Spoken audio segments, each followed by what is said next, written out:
रंध्र अहि भवन समाना, कि जिन लोगों ने कभी भी सत्यनारायण की कथा या भगवान की कोई कथा अपने कानों से श्रवण नहीं की, तो आज ध्यान पूर्वक बैठकर अवसर मिला है, मौका मिला है, तो सत्यनारायण भगवान की कथा श्रवण ध्यान पूर्वक करें। कि जिन्होंने कथा श्रवण नहीं की उनके कान सांप का बिल है, सांप का बिल। ये मैं नहीं कह रहा, रामचरितमानस में गोस्वामी तुलसीदास जी कह रहे हैं कि जिन हरि कथा सुनी नहीं काना, श्रवण रंध्र, रंध्र मने होल, ये जो कान के होल हैं, ये श्रवण रंध्र अहि भवन समाना, श्रवण रंध्र अहि भवन समाना। टीवी में राम कथाएं, भागवत कथाएं आती रहती हैं। श्रवण सभी सनातनियों को करनी चाहिए, क्योंकि कथा श्रवण करेंगे तो कथा श्रवण के माध्यम से संतों का दर्शन हो जाएगा। जिस गांव नगर शहर में रहते हैं वहां यदि संत आते हैं भागवत कथा सुनाने, रामायण कथा सुनाने, तो अवश्य संतों का दर्शन करने जाना चाहिए। कथा 3 घंटा बैठकर श्रवण कर सके तो अच्छा है, नहीं भी हो तो संतों का दर्शन करने का लाभ अवश्य होता है। कि नयन ही संत दरस नहीं देखा, गोस्वामी जी कह रहे हैं कि जिन भक्तों ने अपने नेत्रों से संतों का कभी दर्शन नहीं किया, टीवी में ही कर लो, और गांव नगर शहर में आए हैं तो वहां जाकर कर लो। तो नयन ही संत दरस नहीं देखा, लोचन मोर पंख कर लेखा। उनके आंखें, लोचन आंखें नहीं है तो क्या है, बोला मोर का पंख होता है, उसके मध्य में एक आंख बनी होती है, तो दिखावटी आंख है, बनावटी आंख है, डेकोरेशन है, वो उससे दिखता थोड़ी है मोर को। तो लोचन मोर पंख कर लेखा, नयन ही संत दरस नहीं देखा। बोले गोस्वामी तुलसीदास जी महाराज की जय, बोले वेद व्यास भगवान की जय, बोले रामचरितमानस की जय, बोले सत्यनारायण भगवान की जय। तो भगवान की जो भी कथाएं हैं वो क्या है, वो एक ऐसी ताली है, जैसे ताली बजाते हैं तो घर के आसपास कोई कौवा चिड़िया पंछी बैठे हैं, ताली बजाने से जैसे पक्षी उड़ जाते हैं, ऐसे ही भगवान की हरि की कथा सुनने से मन से काम क्रोध लोभ मोह के जो पक्षी बैठे हैं हृदय में मन में, सब उड़ जाते हैं। एक बार ताली बजाकर जो है कथा आरंभ करने की जो है चेतावनी दीजिए कि हरि कथा सुंदर करतारी, हरि कथा सुंदर करतारी, संशय विहंग उड़ावन हरि, हरि कथा सुंदर करतारी, संशय विहंग उड़ावन हरि, हरि कथा शशि किरण समाना, संत चकोर करहि जय पाना। चकोर एक पक्षी है, चातक पक्षी, जो चंद्रमा की तरफ उड़ता रहता है, चंद्रमा की किरणों से अमृत रस पीना चाहता है। गोस्वामी जी कह रहे हैं कि हरि कथा जो भी है, सत्यनारायण की कथा है, रामायण की, भागवत की कथा है, वो चंद्रमा की अमृत किरणों के समान है। और इसे संत जो हैं वो चकोर हैं, जो इस कथा को श्रवण करते हैं, कथा के अमृतपान करते हैं। राम जी ने एक बार जब वन में गए हैं तो वाल्मीकि जी से पूछा है, वाल्मीकि जी उन्हें मिले, तो मैं कहाँ निवास करूं, आप यहाँ जंगल में, वन में जो है अनेक ऋषि मुनि रहते हैं, तो मुझे भी कुछ उचित स्थान बताइए जहां मैं वास कर सकूं। तो वाल्मीकि जी ने भगवान राम को चित्रकूट में तो भेजा है, चित्रकूट गिरी करहु निवासा, जहां तुम ही सब विधि सुपासा। चित्रकूट पर्वत पर रहने के लिए वाल्मीकि जी ने उन्हें कहा है, लेकिन वो बाद में कहा। पहले वाल्मीकि जी ने उनको 14 स्थान बताए हैं भगवान राम को कि आप रहना चाहते हो तो यहाँ रहो, यहाँ रहो, यहाँ रहो। तो उनमें से पहला स्थान क्या बताया वही बताऊंगा। मानस में गोस्वामी जी वर्णन किए, पहला स्थान क्या बताया वाल्मीकि जी ने भगवान राम को कि कहाँ रहूं मैं, कहाँ मुझे रहना ठीक रहेगा। तो वाल्मीकि जी ने बताया है कि आप जो है उन भक्तों के हृदय में जाकर वास करो जो भक्त कथा श्रवण करते हैं। 14 स्थानों में से वाल्मीकि जी ने भगवान राम को क्या स्थान बताया कि जो भक्त भगवान की कथा में जाते हैं, कथा श्रवण करते हैं, आप उनके हृदय में जाकर वास करो। जो व्यक्ति कथा में बैठा है, कथा श्रवण कर रहा है, उसके हृदय में भगवान आकर स्वयं वास करते हैं। सुनहु राम अब कहु निकेता, जहां बसहु सिय लखन समेता। भगवान राम ने कहा कि मेरे साथ लक्ष्मण है, मेरा भाई वन में आया है वनवास में, और सीता मैया है, तो कहाँ वास करें हम? तो जो पहला स्थान बताया है कि सुनहु राम अब कहु निकेता, जहां बसहु सिय लखन समेता। जिनके श्रवण समुद्र समाना, तुम हरि कथा सुभग सरिनाना। जिन भक्तों के कान समुद्र के समान हैं और भगवान राम की, भगवान कृष्ण की, भगवान सत्यनारायण की, भगवान भोलेनाथ की जो कथाएं हैं, ये सब कथाएं क्या हैं? ये सुंदर नदियों, पवित्र नदियों के समान हैं। जैसे सभी नदियां जाकर समुद्र में गिरती हैं, तो जिनके कान समुद्र के समान हैं और ये भगवान की कथाएं नदियों के समान हैं, जैसे नदियां समुद्र में गिरती हैं और भगवान की कथाएं जाकर जिन भक्तों के कान रूपी समुद्र में गिर रही हैं, हे राम जी अब अपने भाई लक्ष्मण सहित, अपनी पत्नी सीता सहित उनके हृदय में जाकर वास करो। तो जो कथा में बैठता है, ये कथा का महत्व बता रहा था, जो भगवान की कथा में बैठता है तो भगवान उस समय उसके हृदय में आकर वास करते हैं। जिनके श्रवण समुद्र समाना, कथा तुम्हारी सुभग सरिनाना। भरहि निरंतर हो ही न पूरे, तिनके ही है तुम कहा गृह। तिनके हृदय सदन सुखदायक, बसहु बंधु सिय सह रघुनायक। तो ये कथा श्रवण करने का महत्व है। आइए भगवान सत्यनारायण की कथा में प्रवेश करते हैं। 5 अध्यायों में यह कथा है। वेद व्यास जी ने यह कथा लिखी है।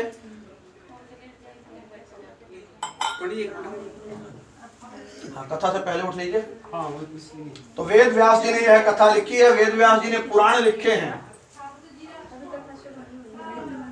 कितने पुराण हैं? वेद व्यास जी ने पुराण लिखे हैं। कितने पुराण लिखे हैं बाबू? हाँ जी, कितने पुराण हैं हमारे सनातन धर्म के? वेद कितने हैं? हाँ जी, 4 वेद हैं। ऋग्वेद, यजुर्वेद, सामवेद, अथर्ववेद। और वेद व्यास जी ने जो पुराण लिखे हैं 18 पुराण लिखे हैं। ठीक है। मुख्य 2-3 पुराण सभी ने जो है कथा श्रवण की है, जैसे भागवत महापुराण, शिव महापुराण, विष्णु महापुराण या गरुड़ पुराण, ये कथाएं श्रवण की हैं। अन्य पुराण है, गणेश जी का पुराण है, स्कंद पुराण है, ठीक है, मार्कंडेय पुराण है।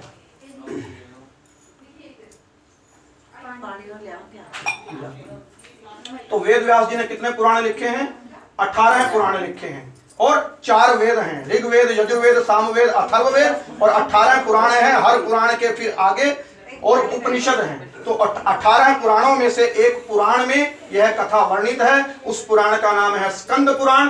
स्कंद जो है देवता है, गणेश जी के बड़े भाई हैं, शंकर जी के बड़े बेटे हैं, जिनका नाम है कार्तिकेय। कार्तिकेय जी का नाम स्कंदपति है।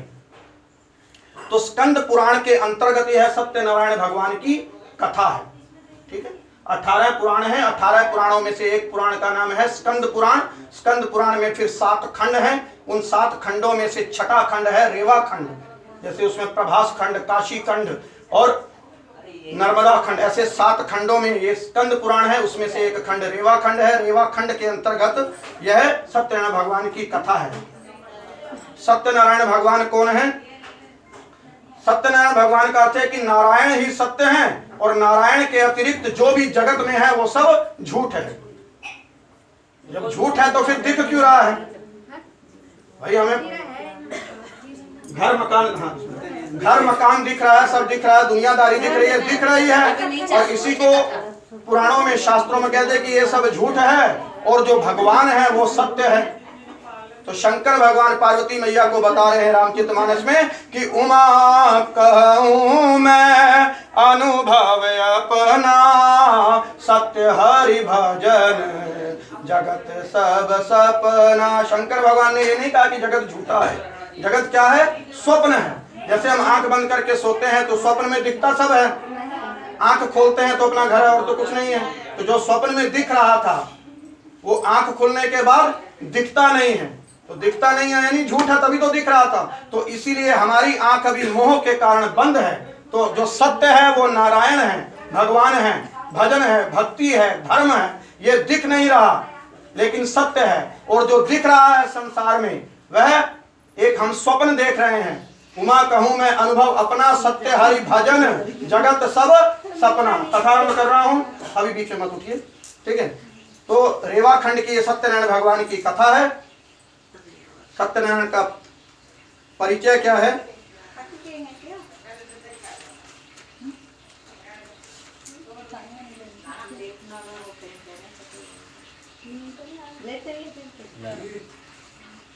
कंबल कुंबल लेकर आए, ठंड लग रही है। हमारा सनातन धर्म जो है वो सत्य पर आधारित है। कंबल मांग रहा।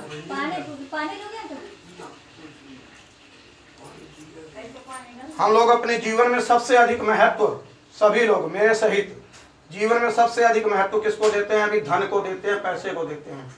तो चाहे 1 रुपए का सिक्का खोल के देख लेना, चाहे 2 रुपए का सिक्का, 5 रुपए का सिक्का, 5 का, 10 का, 100 का, 1000 का, 2000 का नोट जो भी है, भारत सरकार ने सभी के ऊपर सत्यनारायण भगवान की जय लिखी हुई है।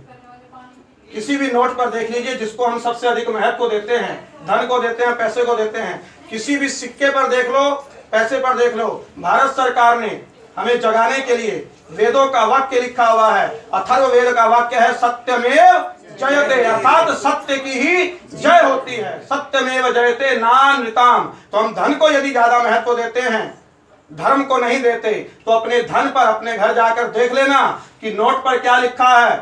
सत्यमेव जयते। सत्यमेव जयते यानी सत्य, सत्य नारायण की जय होती है, सत्य की जय होती है। तो सत्य ही जीतता है। तो सत्यमेव जयते जो है सत्यनारायण भगवान का ही नाम है। सत्यमेव जयते का एक अर्थ ये भी है कि सत्यनारायण भगवान की जय। और हम अपने जीवन में किसी को महत्व दे ना दे, धन को देते हैं तो धन के ऊपर पढ़ लेना लिखा है सत्यमेव जयते। अमेरिका की सरकार भी इतनी अच्छी है कि उन्होंने अपने अमेरिकन डॉलर के ऊपर लिखा हुआ है truth is God. Truth is God, truth माने सत्य, कि सत्य ही भगवान है, सत्य ही नारायण है। जिसको महत्व दे रहे हैं धन को, डॉलर को, पैसा को, उस पर भी सत्यनारायण भगवान की जय लिखी हुई है। रामचरितमानस में गोस्वामी जी वर्णन करते हैं कि धर्म न दूसर सत्य समाना, आगम निगम पुराण बखाना। और कबीर बाबा जो निराकार ब्रह्म को मानते हैं, मूर्ति को नहीं मानते, कबीर पंथ वाले मूर्ति पूजा नहीं करते, लेकिन कबीर बाबा ने भी सत्यनारायण भगवान की जय अपनी पुस्तक में दोहावली में लिखी है। क्या कह के लिखी है?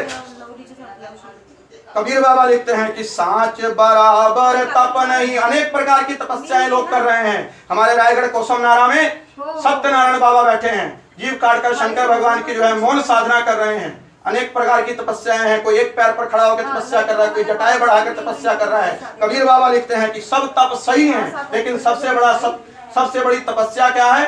सत्य का आचरण करना, सच के रास्ते पर चलना और सच्चाई का साथ देना, झूठे का साथ न देना। तो कबीर बाबा भी कह रहे हैं कि सत्यनारायण भगवान की जय। क्या कह रहे हैं दोहे में? कि साच बराबर तप नहीं और झूठ बराबर पाप, जाके हृदय साच है प्रभुता के हृदय आप। और हमारे मनु महाराज ने मनु स्मृति में धर्म के लक्षण लिखे हैं, 10 लक्षण लिखे हैं। उसमें भी एक लक्षण सत्य है। क्या लक्षण लिखे? कि धृति क्षमा रमस्तेयम शौचम इंद्रिय निग्रह धीर विद्या सत्यम अक्रोधो दशमो धर्मस्य लक्षणम। धर्म के 10 लक्षण हैं, उसमें 9वां लक्षण क्या है? सत्य बोलना। और गुरुद्वारों में गुरु गोविंद सिंह जी का चित्र हमारे सामने लगा है। तो गुरुद्वारे में हम जाते हैं, जब जी साहब का पाठ चलता है तो पूरी गुरबाणी आरंभ होती है। तो आरंभ करने से पहले सिख भाई सत्यनारायण भगवान की जय करते हैं। और कैसे करते हैं? गुरु ग्रंथ साहिब जी का पहला वाक्य क्या है? जपजी साहब का पहला वाक्य क्या है? सुखमनी साहब उनका ग्रंथ है, छोटा ग्रंथ, उसका पहला वाक्य क्या है? कि आदि सच जुगाद सच है भी सच और नानक होसी भी सच। तो सर्वत्र सब जगह सत्यनारायण भगवान की जय ही जय हो रही है। बोले सत्यनारायण भगवान की की जय। और जो शिव के भक्त हैं, जो सिर्फ शिव की उपासना करते हैं, वो शंकर भगवान की पूजा करते हैं तो क्या कहते हैं? सत्यम शिवम सुंदरम। हाँ, सत्यम शिवम सुंदरम। शंकर भगवान क्या है? वही सत्य हैं। और जो देवी के, वैष्णो देवी, दुर्गा मैया, काली मैया के उपासक हैं, देवी के दरबार में जाकर वैष्णो मैया, दुर्गा मैया की जयकार बोलते हैं, बूढ़ी मैया की जय बोलते हैं, सती मैया की जय बोलते हैं, चंद्रहासिनी मैया की जय बोलते हैं। लेकिन माँ के दरबार में जब जाते हैं तो दरबार को क्या बोलते हैं? बोले साचे दरबार की जय। मैया का दरबार भी सत्यनारायण भगवान का दरबार है। बोले साचे दरबार की जय। भगवान विष्णु ने द्वापर युग में जब अवतार लिया, कृष्ण रूप में अवतार लिया, और भाद्र मास में कृष्ण पक्ष की अष्टमी को, जन्माष्टमी के दिन भगवान का जन्म हुआ। जन्म होने के बाद फिर 7वें दिन में गर्गाचार्य आए तो विष्णु भगवान का जो अवतार हुआ था, देवकी मैया के गर्भ में से अवतार हुआ और यशोदा मैया के घर जाकर पालन पोषण हुआ। और यशोदा मैया के घर में उनका नामकरण गर्गाचार्य ने क्या किया? श्री कृष्ण, श्री कृष्ण। लेकिन जब देवकी मैया के गर्भ में 7वें महीने में विष्णु भगवान थे, कृष्ण भगवान थे, तो देवता लोग इकट्ठे हुए कि गोद भराई की रस्म करनी है। गर्भवती महिला की जो है 7वें महीने में, 5वें महीने में गोद भराई की रस्म होती है। तो बोले ये तो पापी के घर में, जेल में बंद है देवकी मैया, और इसके गर्भ में जो है हमारे नारायण विष्णु भगवान, सत्यनारायण भगवान आ रहे हैं, और अभी नामकरण हुआ नहीं, तो इनकी स्तुति करनी है। क्या कह के स्तुति करें? तो भागवत महापुराण में लिखा है कि सभी देवता आए, ब्रह्मा जी आए, शंकर भगवान, इंद्र, सभी देवता आए और भगवान की गर्भ स्तुति कर रहे हैं। भागवत महापुराण जो श्रवण करते हैं, श्रवण कीजिए, उसमें जो है भगवान की जो गर्भ स्तुति की है। जब उनका नामकरण हुआ ही नहीं था कृष्ण भगवान का, तो 9 बार सत्य सत्य सत्य कहकर देवताओं ने स्तुति की है। भगवान कृष्ण की भी जो स्तुति हुई है देवताओं के द्वारा, सत्य नारायण के रूप में हुई है। क्या कहा? 9 बार सत्य कैसे कहा? कि सत्यव्रतम सत्य परम त्रिसत्यम, भागवत महापुराण में, कि सत्यव्रतम सत्य परम त्रिसत्यम, सत्यस्य योनिम निहितं च सत्ये, सत्यस्य सत्यम ऋत सत्य नेत्रम, सत्यात्मकं त्वां शरणं प्रपन्नः। देवताओं ने कहा कि हे सत्यव्रत भगवान, हे सत्य परम भगवान, हे त्रिसत्य भगवान, हे सत्य की योनि, हे निहित सत्य, हे सत्य के सत्य, हे सत्य नेत्र वाले, हे सत्यात्मक भगवान, हे सत्यनारायण भगवान, हम आपकी वंदना करते हैं, आपके शरणागत हैं। तो भगवान विष्णु कृष्ण रूप में देवकी मैया के गर्भ में थे, मानसिक रूप से बात कर रहे हैं देवताओं से। बोले कि आज मेरे को क्या विष्णु की जगह सत्यनारायण, सत्यव्रत, सत्य पर, सत्य त्रिसत्य, सत्य योनि ऐसा कह के क्यों बुला रहे हो? तो देवताओं ने कृष्ण भगवान को, जो कृष्ण भगवान माँ देवकी के गर्भ में है, वो कह रहे हैं कि इस बार आपको इसलिए सत्य कह के याद दिला रहे हैं कि सत्य से चूकना मत भगवान। तो विष्णु भगवान गर्भावस्था से पूछ रहे हैं देवताओं से कि सत्य से मैं कभी डिगता नहीं हूं, मेरा नाम अच्युत है, मैं कभी नीचे नहीं गिरता सत्य से, तो मुझे सत्य कह के क्यों स्तुति कर रहे हो? तो बोले कि पहले जब वराह अवतार में आप आए थे तो राक्षस को मारना था, हिरण्यकश्यप को। जब नरसिंह अवतार में आए थे तो राक्षस को मारना था, हिरण्याक्ष को। जब मत्स्य अवतार में आए थे, कूर्म अवतार में आए थे, तो राक्षसों से युद्ध हो रहा था। जब त्रेता युग में आए थे राम रूप में, द्वापर युग से पहले भगवान विष्णु का रामावतार हुआ है, जब राम अवतार में आए थे तब भी राक्षसों को मारना था, रावण को मारना था, शत्रुओं को मारना था अपने घर से बाहर जाकर। लेकिन अभी जो आपका अवतार हो रहा है, अभी अपने सगे मामा को मारना है, कंस को मारना है, अभी अपने सगे मामा को मारना है। इसलिए देवताओं के कार्य को भूल मत जाना भगवान। आपको हम इसलिए सत्य नारायण कह के जो है आपकी गर्भ स्तुति कर रहे हैं, वंदना कर रहे हैं कि हे सत्यव्रतम सत्य परम त्रिसत्यम, सत्यस्य योनिम निहितं च सत्ये, सत्यस्य सत्यम ऋत सत्य नेत्रम, सत्यात्मकं त्वां शरणं प्रपन्ना। अब सत्यनारायण हो और अपने सगे मामा को देखकर, उसके पाप को देखकर, रिश्तेदारी को देखकर देवताओं का कार्य मत भूल जाना और पाप का नाश करना। भगवान जो है पाप का नाश करने के लिए, पापियों का नाश करने के लिए आते हैं। इसलिए देवताओं ने जो स्तुति की है भगवान की, गर्भ स्तुति द्वापर युग में भी कृष्ण जी का नाम लेकर नहीं की, सत्यनारायण भगवान का नाम लेकर की है। बोले सत्यनारायण भगवान की जय। तो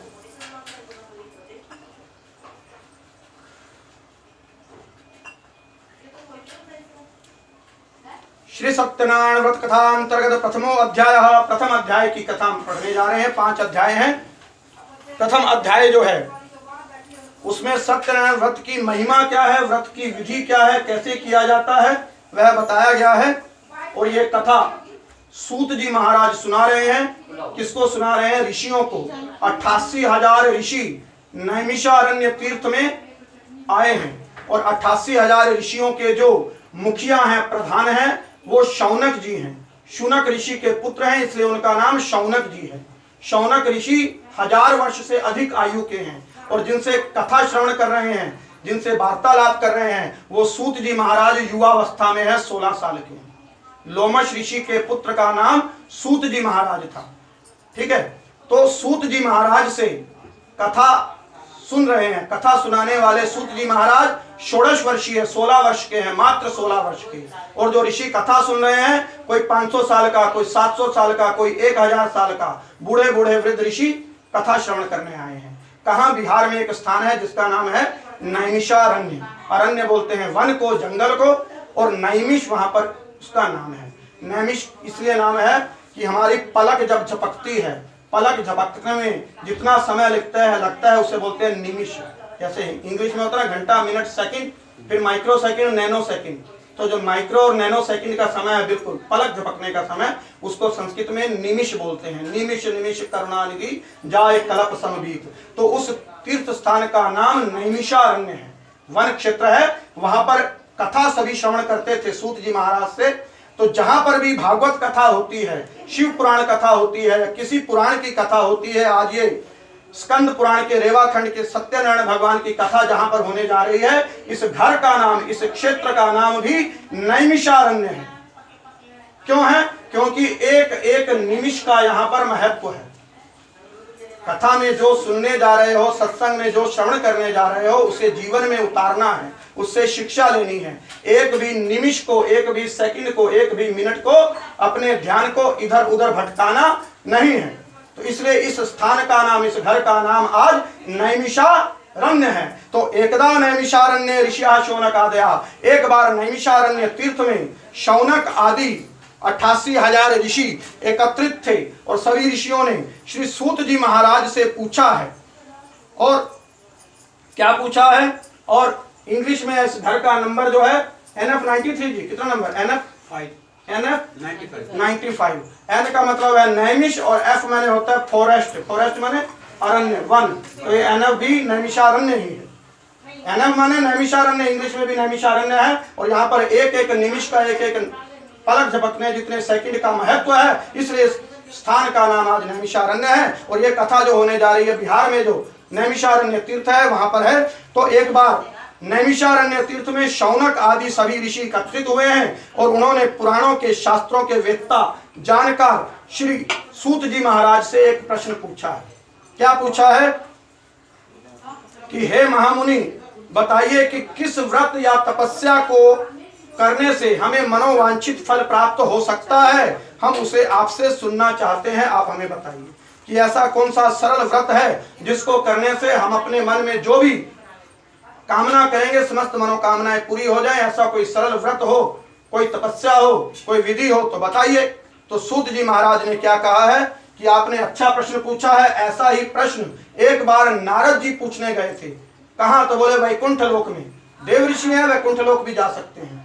तो नारद जी वैकुंठ लोक में जाकर विष्णु नारायण से साक्षात यही प्रश्न किए थे कि संसार में मनुष्य कौन सा व्रत करें कि जिसको करने से उसके सभी मनोरथ पूरे हो जाएं। ये सूत जी बता रहे हैं।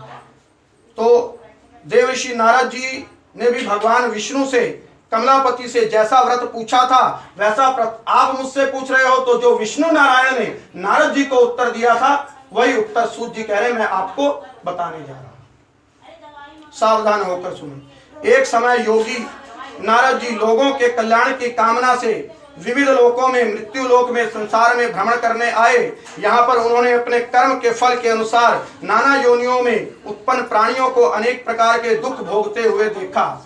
और फिर नारद जी ऋषि हैं, संत हैं। संतों और ऋषियों का यह स्वभाव है, वो अपने दुख से दुखी नहीं होते। वो कोई मानव कोई मनुष्य दुखी है तो दूसरों के दुख से जो दुखी हो जाए, दूसरों के दुख को जो समाप्त करना चाहे, दूसरे की पीड़ा कैसे खत्म होगी, इस बारे में जो सोचे वही संत है, वही ऋषि है, वही नारद है। अपने दुख का निवारण करना तो हर व्यक्ति चाहता है, लेकिन जो दूसरे के दुख के विषय में सोचकर चिंतित हो, दूसरे के दुख को, कष्ट को, क्लेश को मिटाना चाहे, वही संत है, वही ऋषि है, वही महामुनि है, वही ज्ञानी है। तो नारद जी ने पृथ्वी पर आकर देखा कि लोग अपने अपने कर्मों के अनुसार फल भोग रहे हैं, दुखी हैं क्लेश से। तो नारद जी बहुत दुखी हुए। लोगों के कल्याण की कामना से नारद जी सोचने लगे कि इन सभी प्राणियों के दुख क्लेश किस पूजन से, किस व्रत से दूर होंगे, ऐसा मुझे भगवान से जाकर सीधे पूछना चाहिए। तो किस उपाय से इनके दुख को सुनिश्चित रूप से नाश हो सकता है, ऐसा मन में विचार करके नारद जी महाराज विष्णु लोक में चले गए। तत्र नारायणं देवं शुक्लवर्णं चतुर्भुजं शंख चक्र गदा पद्मं मालाभिर्विभूषितं दृष्ट्वा देवदेवेशं स्तोतुं समुपचक्रमे। वहां नारायण भगवान को क्या देखा कि नारायण भगवान शंख चक्र गदा लेकर चार भुजाओं में जो है विराजमान है वैकुंठ लोक में। और वहां जाकर नारायण की स्तुति की है।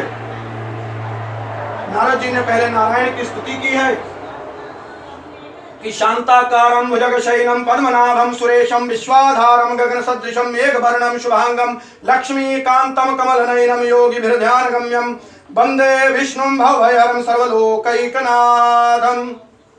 इस प्रकार विष्णु नारायण की स्तुति करके वैकुंठ लोक में नारद जी जो है विष्णु भगवान से प्रश्न पूछ रहे हैं। क्या बोले नारद जी कि हे मन और वाणी से परे स्वरूप वाले, अनंत शक्ति संपन्न, आदि मध्य और अंत से रहित, हे निर्गुण ब्रह्म, हे कल्याणमय गुणों से संपन्न विष्णु नारायण, आपको नमस्कार है। और स्तुति सुनने के बाद विष्णु नारायण नारद जी से बोल रहे हैं।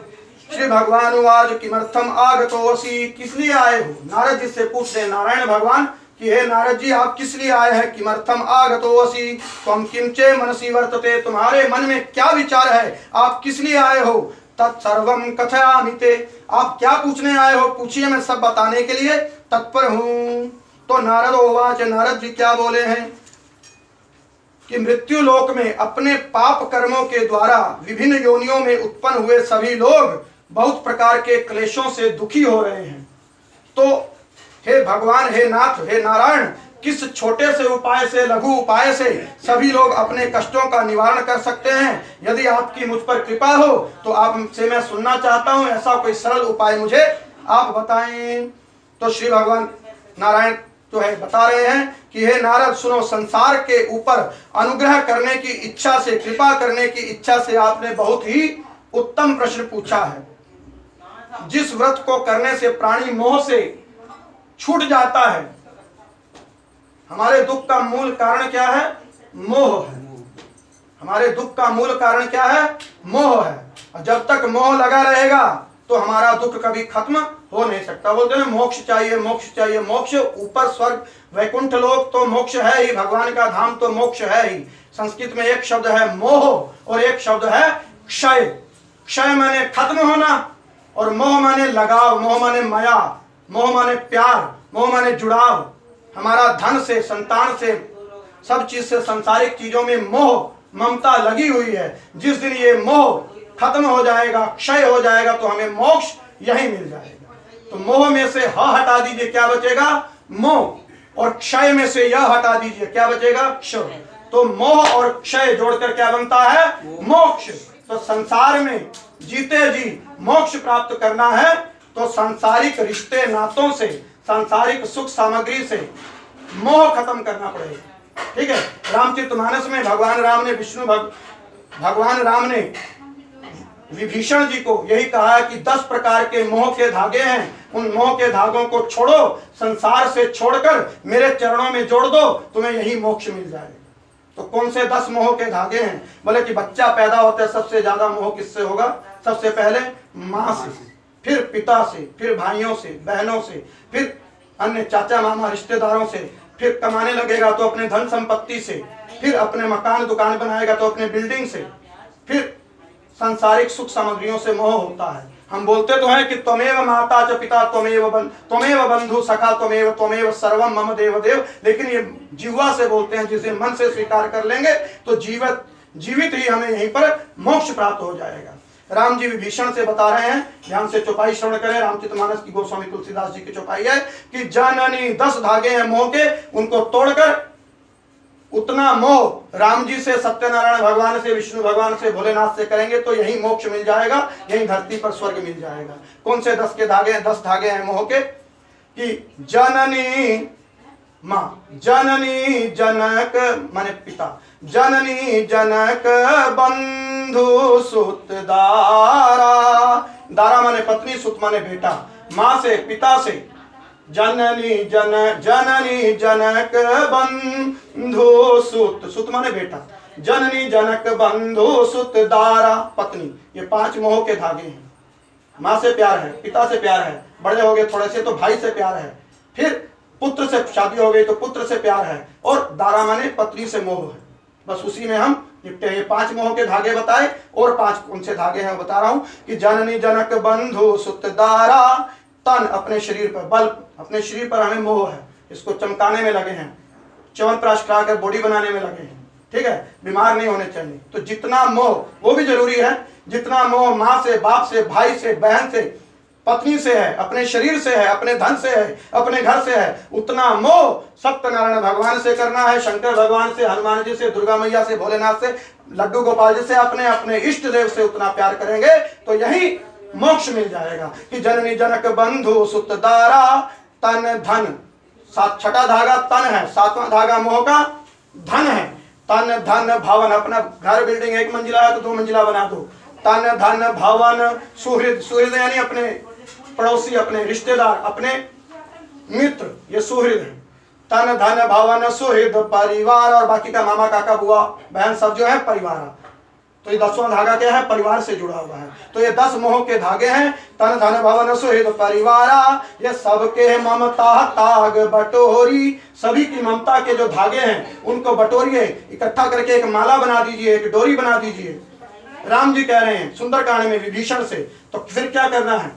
तो विभीषण बोले मोह के धागे इकट्ठे कर लिए, क्या करना है? बोले सबके ममता ताग बटोरी, मम पद बंधव मान वर डोरी। जैसे कन्या वर डोरी यानी वरमाला डालती है अपने पति के गले में, ऐसे राम जी कह रहे हैं कि ममता के धागों की डोरी बनाओ, माला बनाओ, और जयमाला बनाकर, वरमाला बनाकर राम जी के चरणों में, सत्यनारायण भगवान के चरणों में डाल दो। अर्थात भगवान आपके जो है वर हैं और आप उनकी वधू हैं। तो जितना प्रेम संसार के रिश्ते नातों से करते हैं, उतना यदि राम जी से करेंगे, सत्यनारायण भगवान से करेंगे तो यही मोक्ष मिल जाएगा। तो नारद जी जो हैं विष्णु लोक में जाकर विष्णु नारायण से पूछ रहे हैं, और भगवान कह रहे हैं कि मृत्यु लोक में दुर्लभ, हे नारायण सुनो, स्वर्ग और मृत्यु लोक में भी दुर्लभ एक महान पुण्यप्रद व्रत है। आपके स्नेह के कारण इस समय में आपको उस व्रत का विधि विधान बता रहा हूं। सत्यनारायण व्रत करके मनुष्य शीघ्र ही सुख प्राप्त करके परलोक में मोक्ष प्राप्त कर सकता है।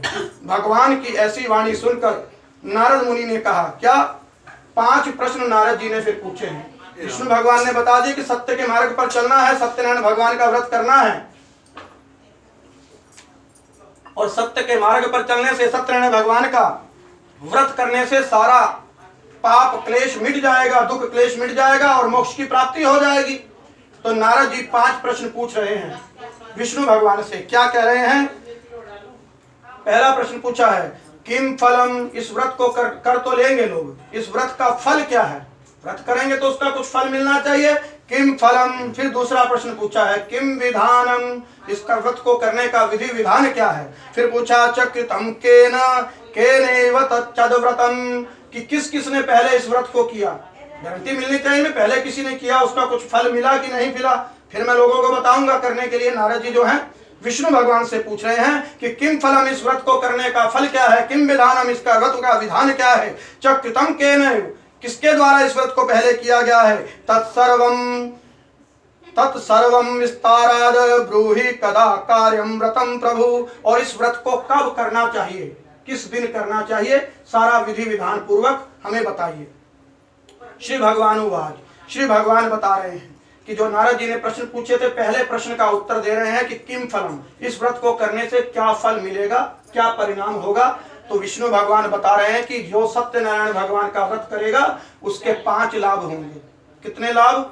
5 लाभ होंगे। और क्या क्या 5 फल मिलेंगे वो बता रहे हैं। श्री भगवान स्वयं बता रहे हैं, वैकुंठ लोक में बैठकर विष्णु नारायण नारद जी से बता रहे हैं। नारद जी ने सूत जी को बताया है और सूत जी शौनक आदि ऋषियों को बता रहे हैं। और आज यहाँ पर मैं आप लोगों को बताने जा रहा हूँ कि 5 फल मिलेंगे। किम फलम पूछा था नारद जी ने कि सत्यनारायण व्रत से क्या फल मिलता है, तो विष्णु नारायण भगवान बता रहे हैं कि 5 फल मिलते हैं। कौन कौन से फल मिलते हैं? पुराण की भाषा है, दुख शोकादि शमनम धन धान्य प्रवर्धनम सौभाग्य संतति करम चैव सर्वत्र विजय प्रदम। ये 5 फल मिलते हैं। क्या फल मिले? पहला बोला दुख शोकादि शमनम, आपके जीवन में जितने भी दुख हैं, जितने भी शोक हैं, सब शमन हो जाएंगे, सब शांत हो जाएंगे। सत्यनारायण का व्रत करने से, सत्य के मार्ग पर चलने से, सत्य का आचरण करने से पहला फल क्या मिलेगा? दुख का, शोक का शमन होगा, दुख शोक सभी समाप्त हो जाएंगे। ये पहला फल मिलेगा। दूसरा फल बोले धन धान्य प्रवर्धनम, घर में धन की वृद्धि होगी और धान्य की वृद्धि होगी। धान्य माने अनाज, धान्य माने अनाज की वृद्धि रहेगी, घर में भंडारे फुल भरे रहेंगे अन्नपूर्णा मैया के। और धन की वृद्धि, बैंकों में धन बढ़ता रहेगा, शेयर के रेट बढ़ते रहेंगे। कैसे? सत्य के आचरण पर यदि चलेंगे, यदि सत्यनारायण भगवान का व्रत करेंगे तो ये दूसरा फल मिलेगा। पहला फल क्या है? दुख शोक आदि शमनम, दुख और शोक का शांति हो जाएगी। दूसरा फल मिलेगा क्या? कि धन धान्य प्रवर्धनम, वृद्धि नहीं होगी, क्या होगा? प्रवर्धनम। एक होता है आचार्य, स्कूल में जो पढ़ाता है, एक है आचार्य, और जो सभी टीचर्स का भी हेडमास्टर है, प्रिंसिपल है, उसे क्या कहते हैं? प्राचार्य, प्रधान अध्यापक, प्राचार्य। तो बोला क्या होगा? धन धान्य की वृद्धि होगी। बोले नहीं, विष्णु भगवान बता रहे हैं कि धन धान्य प्रवर्धनम, प्रवृद्धि होगी, यानी बहुत अधिक वृद्धि होगी। दूसरा फल। और तीसरा फल क्या मिलेगा? बोले सौभाग्य, सौभाग्य प्रदायक यह व्रत है। इस व्रत को करने वाले का सौभाग्य बढ़ेगा। स्त्री का सौभाग्य उसका पति है, अर्थात उसके पति की आयु बढ़ेगी। पुत्र है, पुत्रों की आयु बढ़ेगी। पुत्री है, पुत्री की आयु बढ़ेगी। ठीक है, सौभाग्य का अर्थ यह है। तो सौभाग्य करम, तीसरा फल मिलेगा, सौभाग्य मिलेगा। और चौथा फल क्या बोला? संतति करम, जो सत्यनारायण का व्रत करेगा उसके घर में संतान होगी। और संतान है तो फिर आगे पोते होंगे, नाती होंगे। नाती पोते हैं, कोई वृद्ध व्यक्ति कर रहा है, दादी कर रही है, तो उसकी और आगे पोतों का वंश बढ़ेगा। तो संतति कर्म कहा, पुत्र कर्म नहीं, संतति, संतान होगी घर में। यह चौथा फल बताया। पहला फल क्या बताया? व्रत कर रहे हैं, व्रत के फल याद रखिए। क्या फल मिलते हैं? पहला फल, हाँ जी, आपका व्रत मुख्य है। क्या फल मिलता है सत्यनारायण व्रत करने से? पहला फल, हमारे जीवन के दुख और शोक मिट जाता है। दूसरा फल, घर में धन और धान्य की वृद्धि होती है। तीसरा फल, हमारे सौभाग्य बढ़ता है। चौथा फल, संतान का मंगल होता है। संतान नहीं है तो संतान प्राप्त होती है तो आगे फिर पोते नाती बढ़ते हैं, वंश वृद्धि होती है। चौथा फल। और पांचवा फल क्या है? सर्वत्र विजय प्रदम। जैसे हम मुकदमा लड़ रहे हैं तो वहां विजय चाहिए, जमीन जायदाद का मुकदमा लड़ रहे हैं वहां विजय चाहिए, कहीं युद्ध हो गया किसी शत्रु से वहां विजय चाहिए, सभी क्षेत्र में विजय चाहिए। तो अत्र मैंने यहाँ विजय, तत्र मैंने वहां विजय, कुत्र मैंने कहाँ विजय, अन्यत्र मैंने किसी अन्य जगह पर विजय। विष्णु भगवान बता रहे हैं कि सत्यनारायण का व्रत करोगे तो सर्वत्र विजयम, सर्वत्रम लिखा पुराण में। क्या लिखा? सर्वत्र, सभी जगह आपकी जय जयकार होगी, विजय होगी। जो सत्यनारायण के व्रत करेगा और सत्य के आचरण पर चलने से सर्वत्र विजय प्रदम, ये 5 फल मिलते हैं। और नारद जी ने दूसरा प्रश्न, ये तो विधान पूछा था कि इस व्रत के फल क्या है, फिर व्रत का विधान क्या है, व्रत को किस दिन करना चाहिए, कैसे करना चाहिए। तो वेद में तो, पुराण में तो ये बता दिया कि यस्मिन कस्मिन दिने मृत्यो भक्ति श्रद्धा समन्वितः, जिस किसी दिन भी सत्यनारायण व्रत का कथा की जा सकती है, जिस किसी दिन भी।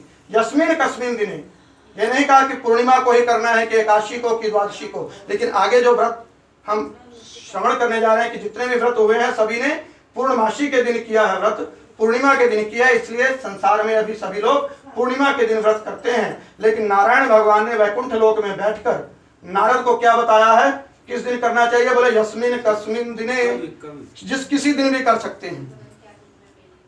दुख शोक को शमन करने वाला, धन धान्य की वृद्धि करने वाला, सौभाग्य और संतति प्रदान करने वाला, सर्वत्र विजय प्रदान करने वाला यह व्रत है। और जिस किसी दिन भी भक्ति और श्रद्धा से समन्वित होकर मनुष्य, और किस विधान से करना है वो भी बता दिया कि व्यक्ति ब्राह्मणों को बंधु बांधवों के साथ धर्म में तत्पर होकर सायंकाल के समय यह व्रत करना चाहिए। सुबह 10 बजे 11 बजे नहीं करना है। पुराण में ये साय भी नहीं लिखा और सुबह भी नहीं लिखा। क्या लिखा, किस समय करना चाहिए? कि सत्यनारायणम देव यजेत निशा मुखे, निशा कहते हैं रात को, जब हमारा दिन रात्रि के मुख में प्रवेश कर रहा है, यानी संध्या, यानी 3 बजे 4 बजे सूर्य अस्त होने जा रहा है। जैसे सूर्य दिन जो है निशा के मुख में, रात्रि के मुख में प्रवेश करने जा रहा हो, उस समय इस व्रत की कथा आरंभ करनी चाहिए। कि जिस किसी भी दिन यह व्रत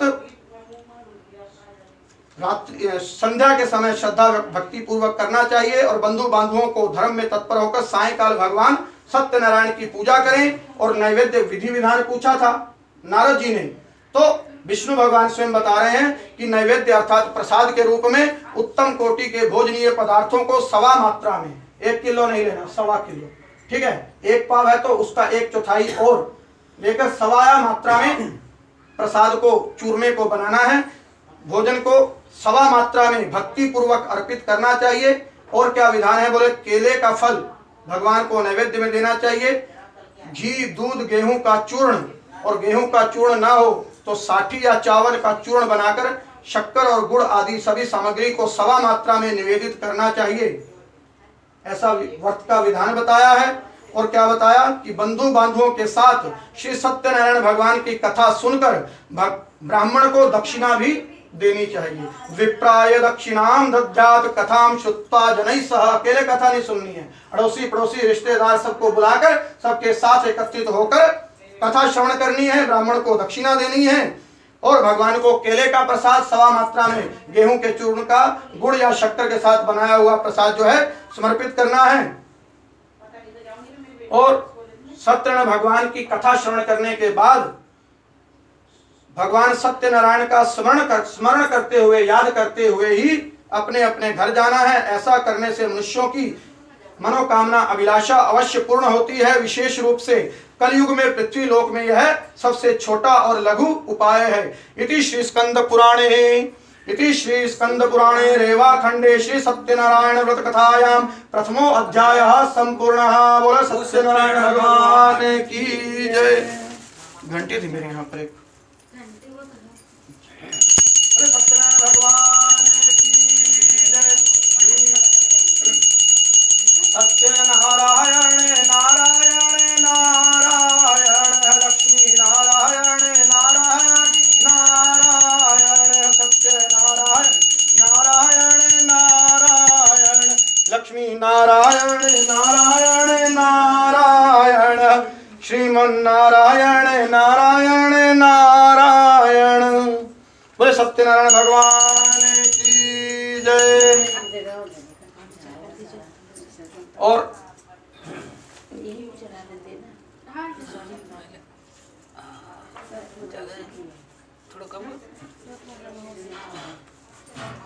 दूसरा अध्याय है सत्यनारायण भगवान की कथा का। सत्यनारायण भगवान के दूसरे अध्याय की कथा में जो है एक निर्धन ब्राह्मण और लक्कड़हारे की, काष्ठ विक्रेता की कथा है।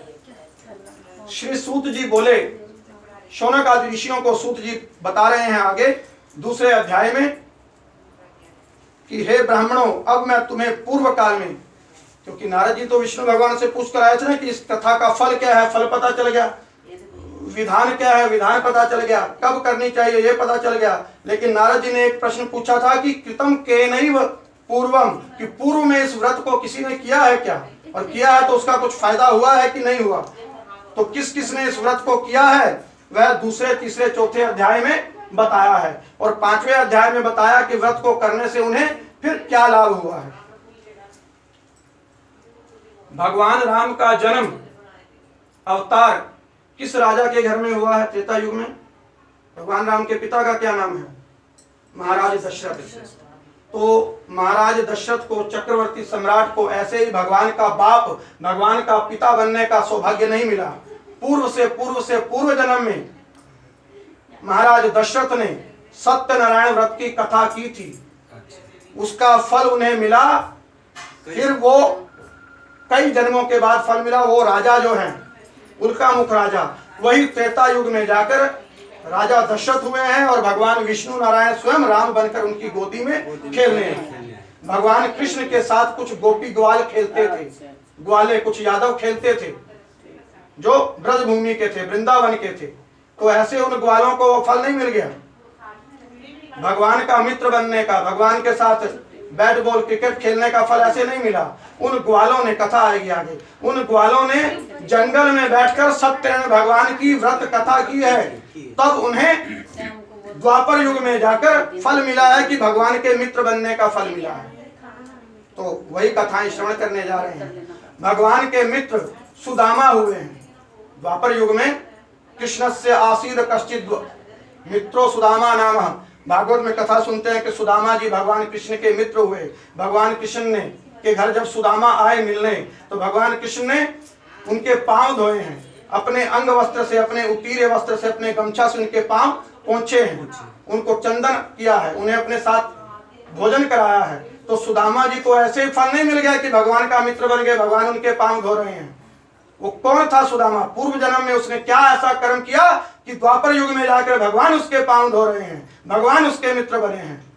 कौन था सुदामा? पूर्व जन्म में एक निर्धन ब्राह्मण था जिसका नाम था शतानंद ब्राह्मण। उसी की कथा श्रवण करने जा रहे हैं दूसरे अध्याय में। तो शतानंद नाम के ब्राह्मण ने यही सत्यनारायण का व्रत किया है, यही कथा श्रवण की है, सत्यनारायण का व्रत किया है। तो अगले जन्म में जाकर द्वापर युग में भगवान के मित्र बनने वो, और भगवान ने उनके पांव पखारे हैं। इतना महान ये व्रत है। दूसरे अध्याय की कथा में प्रवेश करते हैं कि किस किस ने इस व्रत को किया है। ऐसा नारद जी विष्णु नारायण से पूछ रहे हैं और शौनक आदि ऋषि नैमिषारण्य तीर्थ में सूत जी महाराज से पूछ रहे हैं। सूत जी बता रहे हैं कि सूत जी बोले, हे ब्राह्मणों सुनो, अब मैं तुम्हें पूर्व काल में जिसने इस सत्यनारायण व्रत को किया था उसे भली भांति विस्तार पूर्वक कहूंगा। रमणीय काशी नगरी में एक अत्यंत निर्धन ब्राह्मण रहता था। भूख और प्यास से व्याकुल होकर वह प्रतिदिन पृथ्वी पर भटकता रहता था। ब्राह्मण से प्यार करने वाले ब्राह्मण, उसके प्रिय भगवान ने उसे दुखी देखकर उसे दर्शन दिए। और किस रूप में दर्शन दिए? चतुर्भुज नारायण रूप में दर्शन नहीं दिए। निर्धन ब्राह्मण को भगवान भी एक बूढ़ा ब्राह्मण बनकर आए, बूढ़ो ब्राह्मण बनकर द्विज को उपदेश दियो। सत्यनारायण भगवान स्वयं आए हैं उस निर्धन ब्राह्मण को उपदेश देने के लिए। और क्या बनकर आए हैं? स्वयं एक बूढ़ा ब्राह्मण बनकर काशी नगरी में आए हैं। तो काशी नगरी में वो जो निर्धन ब्राह्मण घूम रहा था, भूख प्यास से व्याकुल, उसके सामने जो है सत्यनारायण भगवान बूढ़े ब्राह्मण बनकर आए हैं, वृद्ध ब्राह्मण बनकर, और उसे आदर पूर्वक पूछ रहे हैं कि हे विप्र, प्रतिदिन अत्यंत दुखी होकर तुम किस लिए पृथ्वी पर भ्रमण कर रहे हो? हे द्विज श्रेष्ठ, यह तुम मुझे बतलाओ, मैं सुनना चाहता हूँ। तो ब्राह्मणोवाच, ब्राह्मण बता रहा है भगवान से, उसे थोड़ी पता भगवान आए हैं। नारायण, ना जाने किस भेष में नारायण मिल जाएं, सबसे मिलिए भाई। इसलिए जो भी मिले उसे प्रेम पूर्वक मिलिए, किसी भी रूप में नारायण आकर मिल सकते हैं। आज इस निर्धन ब्राह्मण को वृद्ध ब्राह्मण के रूप में सत्यनारायण भगवान स्वयं आए हैं और कह रहे हैं कि अत्यंत दरिद्र ब्राह्मण हूं। तो सत्यनारायण भगवान ने वृद्ध ब्राह्मण के रूप में उस निर्धन ब्राह्मण से पूछा कि तुम कौन हो और क्यों दुखी होकर पृथ्वी पर विचरण कर रहे हो? तो निर्धन ब्राह्मण बता रहा है कि हे विप्र देवता, सुनिए, मैं अत्यंत दरिद्र और निर्धन ब्राह्मण हूं और भिक्षा के लिए पृथ्वी पर घूमता रहता हूं। यदि मेरी इस दरिद्रता को, इस निर्धनता को दूर करने का कुछ उपाय आप जानते हैं तो कृपा पूर्वक बताइए। तो वृद्ध ब्राह्मण उवाच, ये वृद्ध ब्राह्मण कौन है? सत्यनारायण भगवान खुद भेष बदल कर आए हैं और तो ब्राह्मण देवता को उपाय बताने आए हैं कि कैसे तेरा दुख दूर होगा। तो हे ब्राह्मण देवता, सत्यनारायण भगवान विष्णु अभीष्ट फल देने वाले हैं। हे विप्र, तुम उनका उत्तम व्रत पूजन करो जिसे करने से मनुष्य सभी दुखों से मुक्त हो जाता है। और व्रत के विधान को भी ब्राह्मण से बताकर वह वृद्ध ब्राह्मण रूपधारी भगवान सत्यनारायण वहां से अंतर ध्यान हो गए। सारा विधि विधान की चूरमा बनाना है, केले का भोग लगाना है, सत्यनारायण का व्रत विधान कैसे करना है, स्वयं वृद्ध ब्राह्मण के रूप में निर्धन ब्राह्मण को बताकर जो है सत्यनारायण भगवान अंतर ध्यान हो गए हैं। और वृद्ध ब्राह्मण ने जैसा जैसा कहा था उस व्रत को अच्छी प्रकार से वैसा ही करूंगा, यह सोचते हुए उस ब्राह्मण को फिर रात में नींद नहीं आई।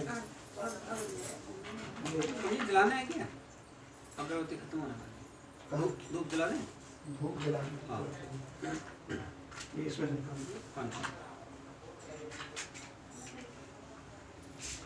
तो उस रात उस वृद्ध ब्राह्मण को जो है नींद नहीं आई और तदनंतर प्रातः काल उठकर सत्यनारायण का व्रत करूंगा ऐसा संकल्प करके वह ब्राह्मण भिक्षा के लिए चल पड़ा। कौन ब्राह्मण है? इसका नाम है शतानंद ब्राह्मण। उस दिन ही उस ब्राह्मण को भिक्षा में बहुत धन प्राप्त हुआ और उसी धन से उसने बंधु बांधवों के साथ भगवान सत्यनारायण का व्रत किया है।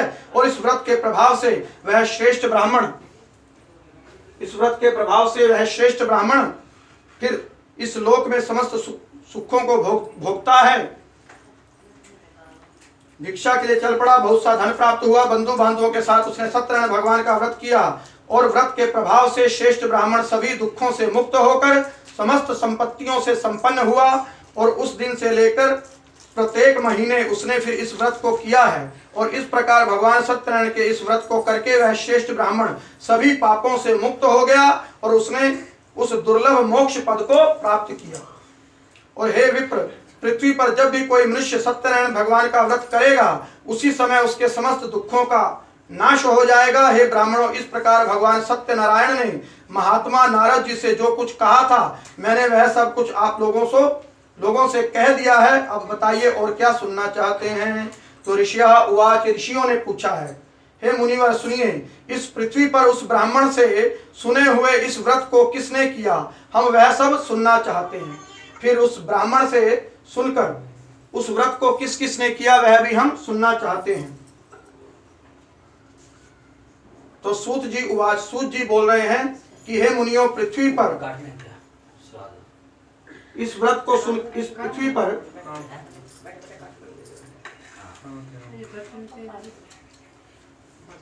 पर जिस यह व्रत उससे आप लोग सुनिए। एक बार वह वृद्ध ब्राह्मण जो शतानंद ब्राह्मण जो था वह वृद्ध ब्राह्मण अपनी धन संपत्ति के अनुसार बंधु बांधवों सहित परिवार, बताया ना कि वो प्रत्येक मास फिर प्रत्येक महीने की पूर्णिमा को शतानंद ब्राह्मण उस व्रत को करता था। उसी से उसके घर में जो है धन संपत्ति की वृद्धि हुई है। तो एक दिन वह द्विज श्रेष्ठ अपने धन संपत्ति के अनुसार बंधु बांधवों के साथ पारिवारिक जनों के साथ व्रत करने के लिए तैयार हुआ। इसी बीच में उसके घर के पास मोहल्ले में एक लकड़हारा आया जो लकड़ी काट कर वन से लकड़ी बेचता था। तो लकड़हारा वहां पर आया और लकड़ी को बाहर रखकर उस ब्राह्मण के घर गया। प्यास से व्याकुल वह उस ब्राह्मण को व्रत करता हुआ कथा करता हुआ देखा। तो ब्राह्मण को प्रणाम करके उसने लकड़हारे ने पूछा कि हे ब्राह्मण देवता, आप यह क्या व्रत कर रहे हैं, इसको करने से क्या फल प्राप्ति होती है, विस्तार पूर्वक कहिए। विप्र उवाच, ब्राह्मण देवता ने बताया है कि ये तो सत्यनारायण भगवान का व्रत है जो सभी मनोरथों को पूर्ण करने वाला है। उसी के प्रभाव से मुझे यह सब धन धान्य आदि प्राप्त हुआ है।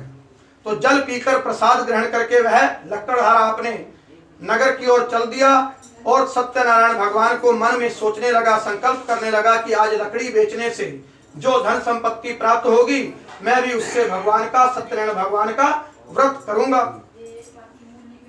तो जल पीकर जब वो आगे गया है लकड़ी बेचने लगा। लकड़ी बेचने से उसे जो धन प्राप्त हुआ उसी धन से भगवान सत्यनारायण का श्रेष्ठ व्रत उस लकड़हारे ने किया है। और आगे 5वें अध्याय में हम श्रवण करेंगे उस लकड़हारे को क्या फल मिला। शतानंद ब्राह्मण तो अगले जन्म में सुदामा ब्राह्मण बन गया और उस भगवान कृष्ण का मित्र हुआ। भगवान ने उसके चरण प्रक्षालन किए हैं। और ये लकड़हारा कथा श्रवण करके फिर संकल्प कर रहा है, व्रत किया। यही लकड़हारा अगले जन्म में क्या बना है, त्रेता युग में जाकर भीलों का राजा बना है, गुहराज बना है, निषाद राज बना है। और भगवान राम जब वन में जा रहे थे तो 2 दिन इसी भीलराज, गुहराज, निषाद राज के घर में रुके हैं। उसके घर में फल फूल आदि की सेवा ग्रहण की है। ये फल उसको मिला है कि भगवान राम ने उसे अपने गले से लगाया है। तो ये लकड़हारा अगले जन्म में गुहराज, निषाद राज, भीलराज बना है। तो लकड़ी बेचने से उसे जो धन प्राप्त हुआ, भगवान सत्यनारायण का श्रेष्ठ व्रत करूंगा। इस प्रकार मन में चिंतन करता हुआ मस्तक पर उस लकड़ी के ढेर को रख के वह अपने नगर में गया। धन संपन्न लोग जहां रहते थे और लकड़ियां बेचकर उस दिन उसे दुगना लाभ हुआ है।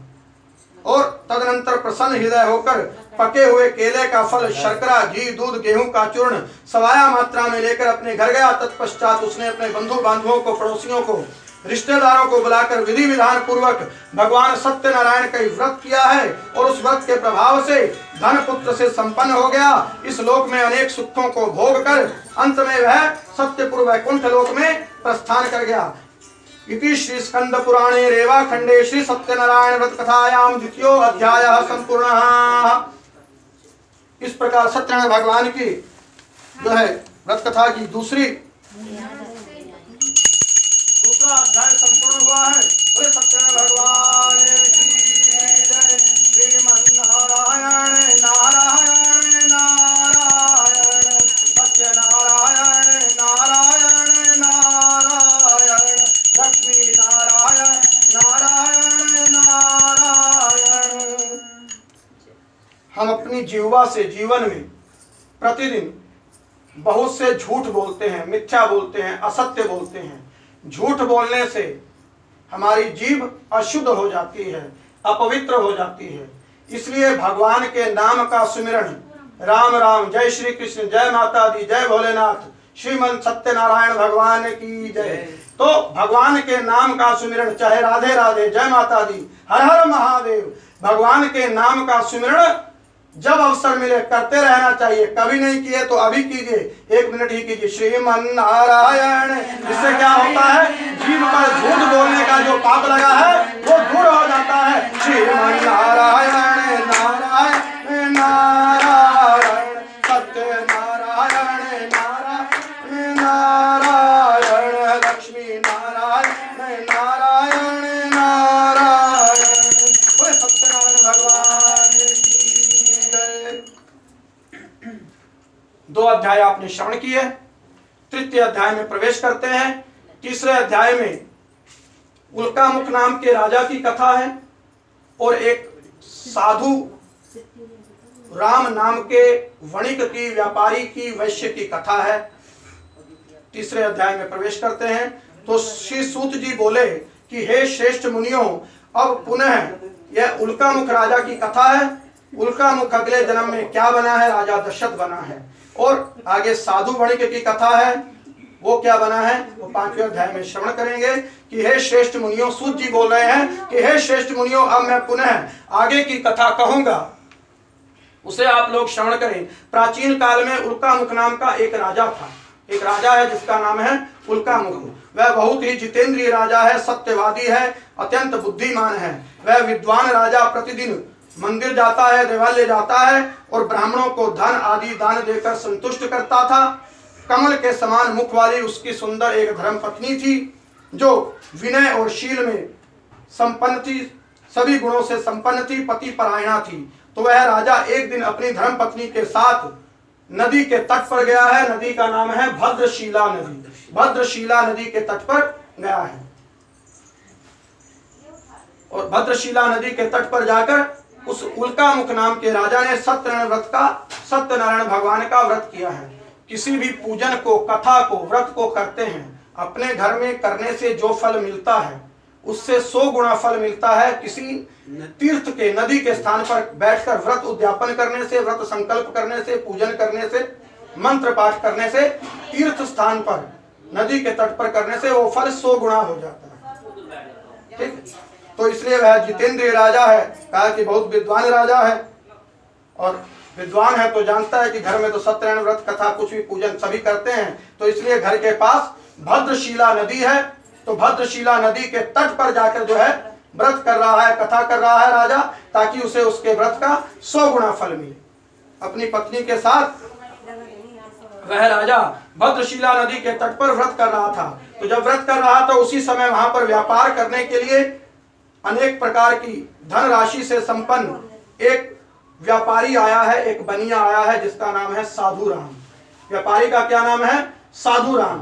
तो वो व्यापार करने के लिए निकला था तो रास्ते में नदी पड़ी, देखा है कि राजा बैठकर बंधु बांधवों के साथ भद्रशिला नदी के तट पर सत्यनारायण भगवान की व्रत उपासना कर रहा है, पूजा कर रहा है, तो वो व्यापारी जिसका नाम है साधु राम, वो वहां पर रुका है और रुककर व्रत उपवास उसका देख रहा है, पूजा कथा श्रवण कर रहा है। और उसके बाद साधु वणिक वहां पर जो है अपनी नाव से जा रहा था, नाव में सामान भरकर, तो नाव को वहीं स्थापित करके राजा के पास गया और राजा को उस व्रत में दीक्षित देखकर विनय पूर्वक उससे पूछने लगा। कौन? वह व्यापारी साधु राम। वो पूछ रहा है, हे राजन, आप भक्ति युक्त चित्त से यह क्या पूजन कर रहे हैं? कृपया यह सब मुझे भी बताइए। इस समय मैं इस व्रत के विषय में, इस कथा के विषय में सुनना चाहता हूँ।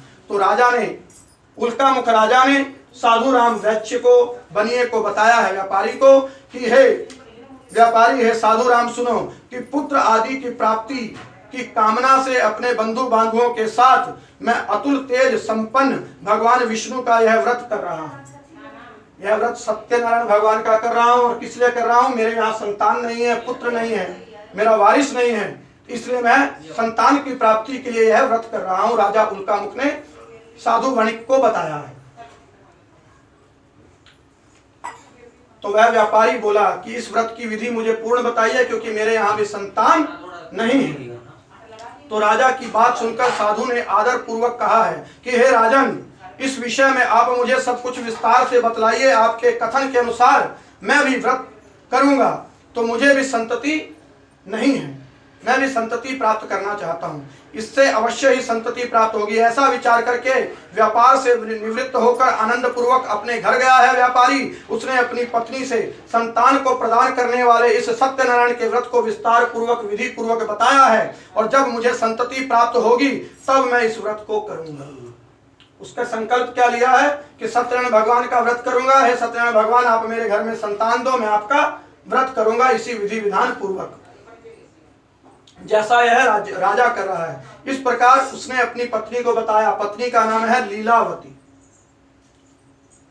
तो जब संकल्प किया है, भगवान तो अंतर्यामी है, उसके मन के संकल्प को सुना है। और एक दिन उसकी पत्नी लीलावती सती सावित्री और साध्वी पत्नी थी, वह आनंद चित्त रूप से अपने पति के साथ धर्माचरण में ऋतु काल में प्रवृत्त हुई है। और भगवान सत्यनारायण की कृपा से उसकी पत्नी गर्भिणी हुई है, गर्भवती हुई है। और फिर 9 महीने के बाद आज संकल्प किया है और आज ही भगवान ने उन पर कृपा कर दी है। और संकल्प के 9 मास के बाद 10वें महीने में क्या हुआ है? लीलावती के गर्भ से कन्या रत्न का जन्म हुआ है। 10वें महीने में साधु राम वैश्य, साधु राम व्यापारी के पत्नी लीलावती गर्भिणी हुई और उसे कन्या रत्न की प्राप्ति हुई है। और वह फिर कन्या शुक्ल पक्ष के चंद्रमा की तरह दिन प्रतिदिन बढ़ने लगी है। और उस कन्या का नाम, क्योंकि चंद्रमा की कलाओं की तरह कन्या बढ़ रही है, तो मां ने उसका नाम रख दिया है कलावती। लीलावती की पुत्री हुई, उसका नाम रख दिया है कलावती, और यह नाम रखा गया। इसके बाद एक दिन लीलावती ने अपने स्वामी को याद दिलाया है, स्मरण करवाया है, और बहुत मधुर स्वर में स्मरण कराया है। मधुर वाणी में बोली कि आपने पूर्व काल में एक संकल्प लिया था कि मैं सत्यनारायण भगवान का व्रत करूंगा, बंधु बांधवों को, रिश्तेदारों को, अड़ोसी पड़ोसी को बुलाकर। तो सत्यनारायण भगवान ने तो कृपा कर दी है, संतान नहीं थी, कन्या रत्न का जन्म हुआ है, कन्या बड़ी भी हो रही है, तो आपको अपना वह संकल्प पूरा करना चाहिए। बुलाइए ब्राह्मण को, सत्यनारायण व्रत की कथा करते हैं, श्रवण करते हैं। तो साधु उवाच, साधु जो है, व्यापारी जो है, बिजनेस में बहुत बिजी है। बोले अभी कथा व्रत करेंगे, तो वो घूम घूम कर व्यापार करने वाला था। एक जगह से सस्ता कपड़ा खरीदा, दूसरी जगह बेचा। जहां सस्ता जो सामान मिल रहा है, एक जगह से खरीद कर दूसरे शहर में जाकर बेचने वाला। व्यापार तो घूमने से चलता है, ठीक है। तो बोला कि मेरा व्यापार का अभी जो है नुकसान होगा, क्षति होगा, अभी मैं व्रत उपवास और ये उद्यापन नहीं कर सकता। तो साधु उवाच कि लेकिन करूंगा जरूर। तो पत्नी पूछ रही है लीलावती, कब करोगे जी? तो साधु बोला, हे प्रिय, इसके विवाह के समय में व्रत करूंगा। बड़ी हो गई तो और बड़ी होने दो, जब विवाह करेंगे तो एक साथ दोनों काम हो जाएंगे, विवाह का भी भोजन हो जाएगा और सत्यनारायण व्रत के कथा में भी सबको बुलाएंगे, तो एक ही साथ कर दूंगा, विवाह के समय करूंगा।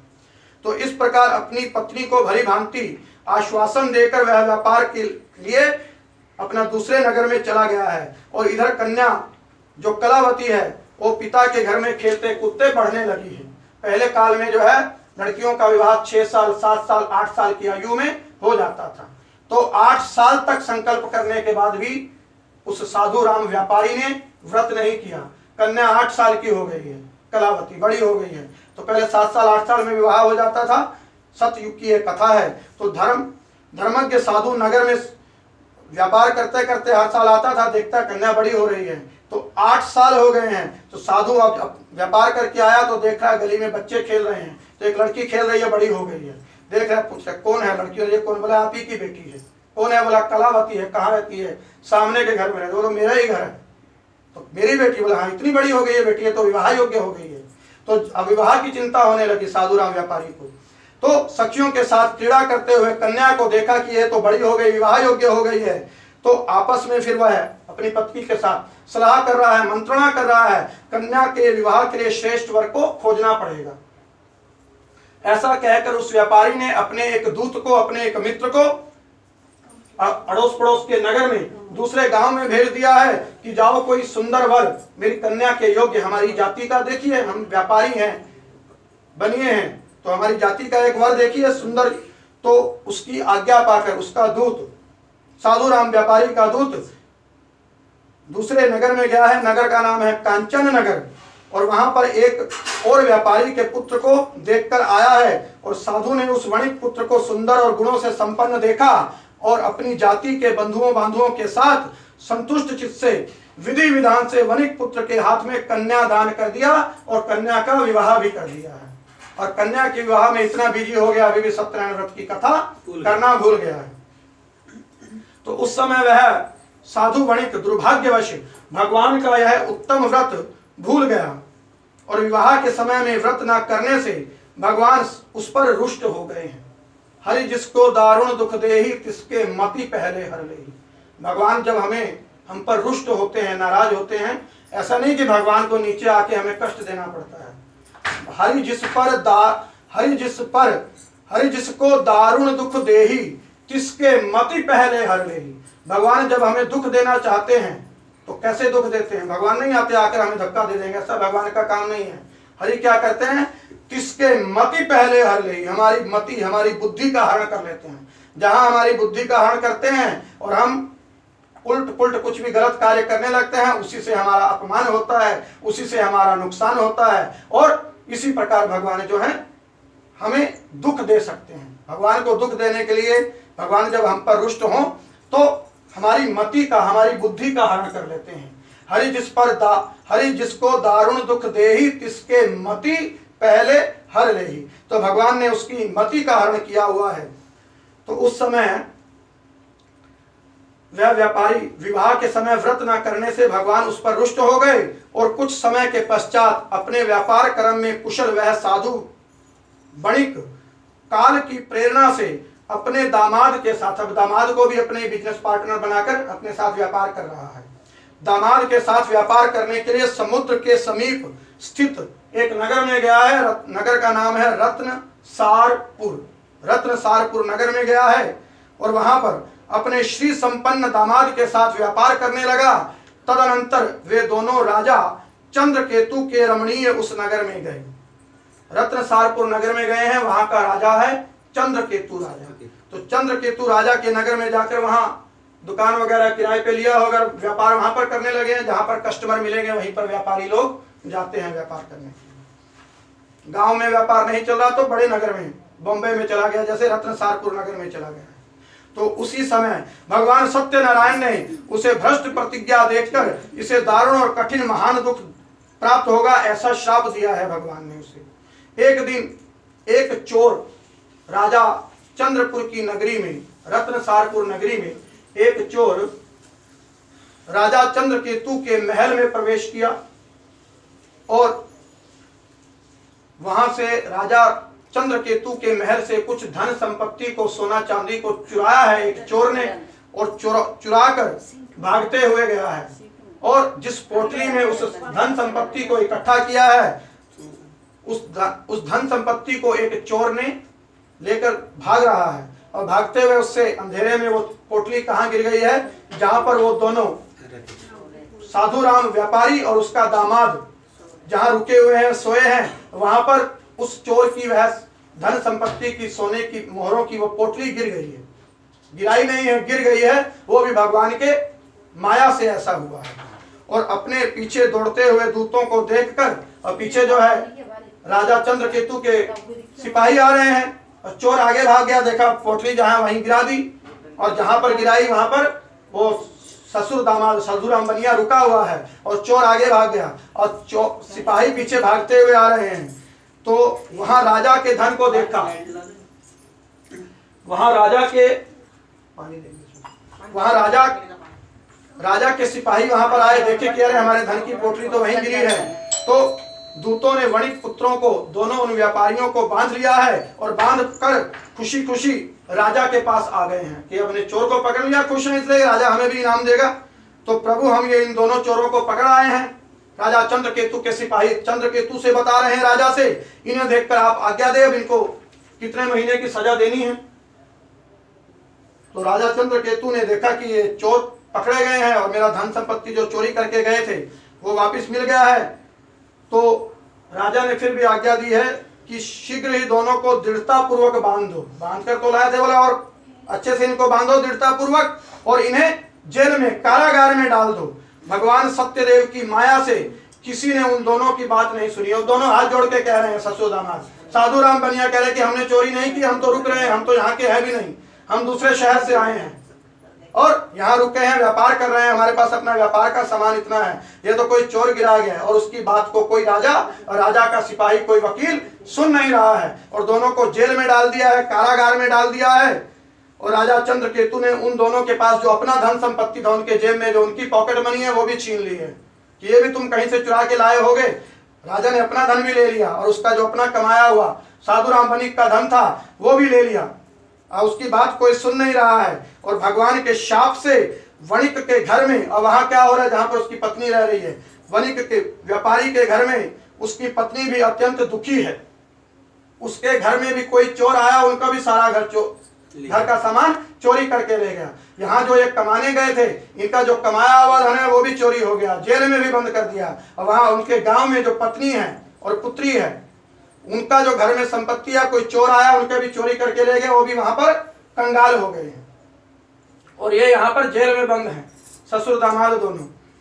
और चोर ने वहां पर उनकी पत्नी के घर में भी सारा धन चुरा लिया है। और वह लीलावती शारीरिक और मानसिक पीड़ाओं से युक्त है, भूख प्यास से दुखी है, और अन्न की चिंता से दर दर भटकने लगी है। और कलावती कन्या वो भी भोजन के लिए इधर उधर प्रतिदिन घूमने लगी। एक दिन भूख से पीड़ित होकर वह कलावती एक ब्राह्मण के घर गई। किस ब्राह्मण के घर? जो प्रथम अध्याय में कथा श्रवण की है, शतानंद ब्राह्मण के घर। शतानंद ब्राह्मण के घर में आकर ही लक्कड़हारा ने कथा सुनी, और उसने अपना जो है कल्याण किया है। और भद्रशिला नदी के तट पर राजा उल्कामुख को कथा करते हुए देखकर ये साधु राम के वणिक ने कथा का जो है संकल्प लिया है, लेकिन कथा की नहीं है। और आज उस शतानंद ब्राह्मण, निर्धन ब्राह्मण के घर में साधु राम वणिक की पुत्री गई है, जिसका नाम है कलावती। कलावती ने ब्राह्मण के घर में गई, और वहां जाकर उसने सत्यनारायण व्रत की पूजा को होते हुए देखा है। वहां बैठकर उसने व्रत कथा सुनी, और सत्यनारायण भगवान से वरदान मांगा है कि, और उसके बाद प्रसाद ग्रहण करके वह कुछ रात्रि होने पर अपने घर गई। कथा हो रही है, प्रसाद मिल रहा है, उसके बाद देर हो गया घर पहुंचने में। जैसे वो घर गई है तो उसकी माँ लीलावती उससे पूछ रही है, कलावती से प्रेम पूर्वक पूछा कि हे पुत्री, रात में तू कहाँ रुक गई थी और तुम्हारे मन में क्या है? कलावती कन्या ने तुरंत अपनी माता से कहा है, माँ, मैंने एक ब्राह्मण के घर में मनोरथों को प्रदान करने वाले व्रत को देखा है, और बंधु बांधवों के साथ भगवान सत्यनारायण का व्रत वहां किया जा रहा था, और ऐसी प्रार्थना की कि भगवान आप हमारे पति और जमाता को अपराध को क्षमा करें, वे दोनों अपने घर शीघ्र आ जाएं। इस व्रत से भगवान सत्यनारायण पुनः संतुष्ट हो गए। अभी भगवान जो रुष्ट हुए थे, नाराज हुए थे, संतुष्ट हो गए। क्यों?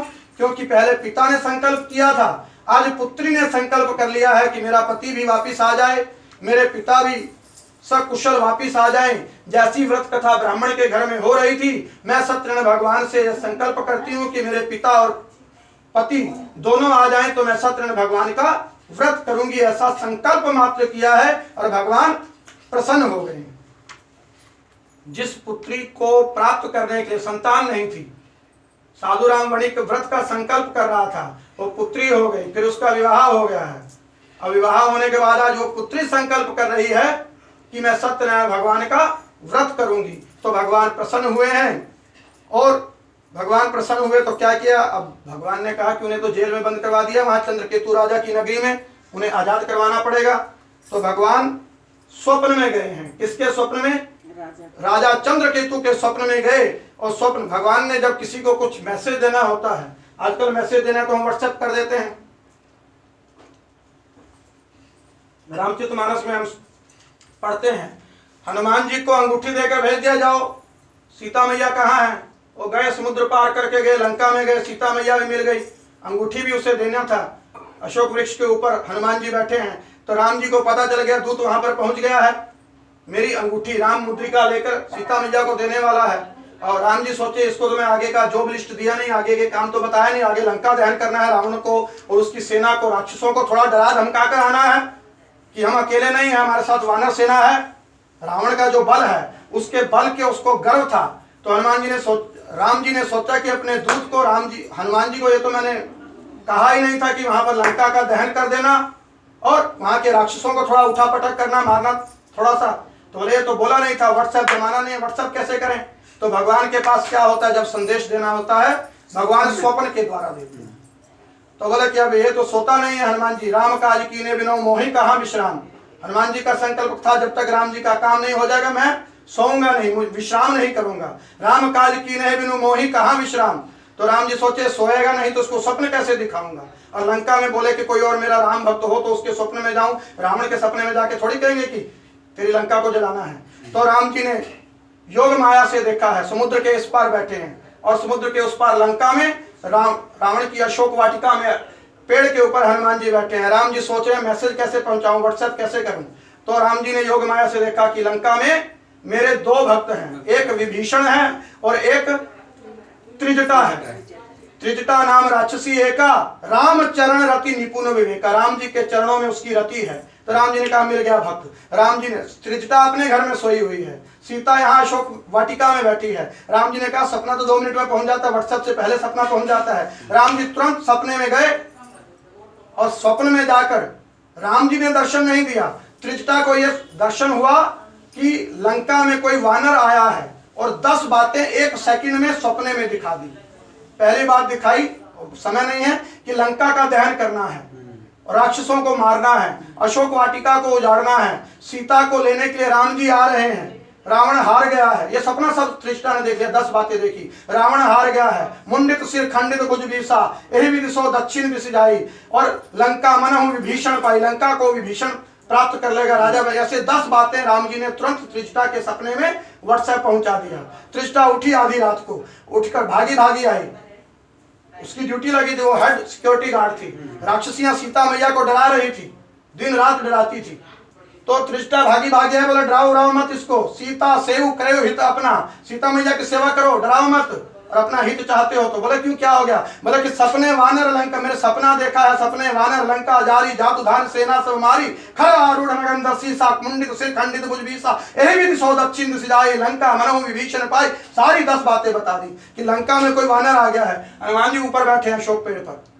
बोले अभी तो मेरे को किसी ने देखा नहीं, मशक समान रूप कभी धरी, मैं तो मच्छर के रूप में आया था, खाली एक राक्षसी देखी थी लंकिनी, उसको मुक्का मार के निपटा के आ गया हूं, और कोई तो देख नहीं पाया। ये कौन सा सपना में देख लिया।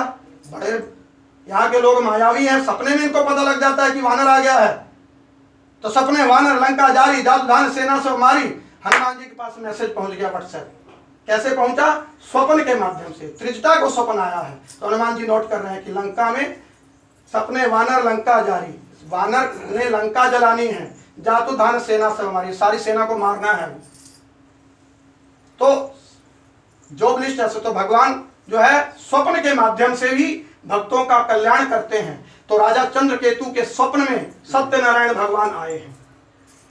क्यों आए हैं, क्योंकि उसकी साधु राम वणिक की पुत्री कलावती ने संकल्प लिया है कि मैं सत्यनारायण भगवान का व्रत करूंगी यदि मेरा पति और मेरा पुत्र वापिस, पिता वापिस आ जाते हैं तो। बोले वापिस भेजना है इनको। सत्यनारायण भगवान सोचे कैसे भेजूंगा। बोले स्वप्न में जाकर राजा को बोलता हूं कि छोड़ो ये सब बेकसूर हैं।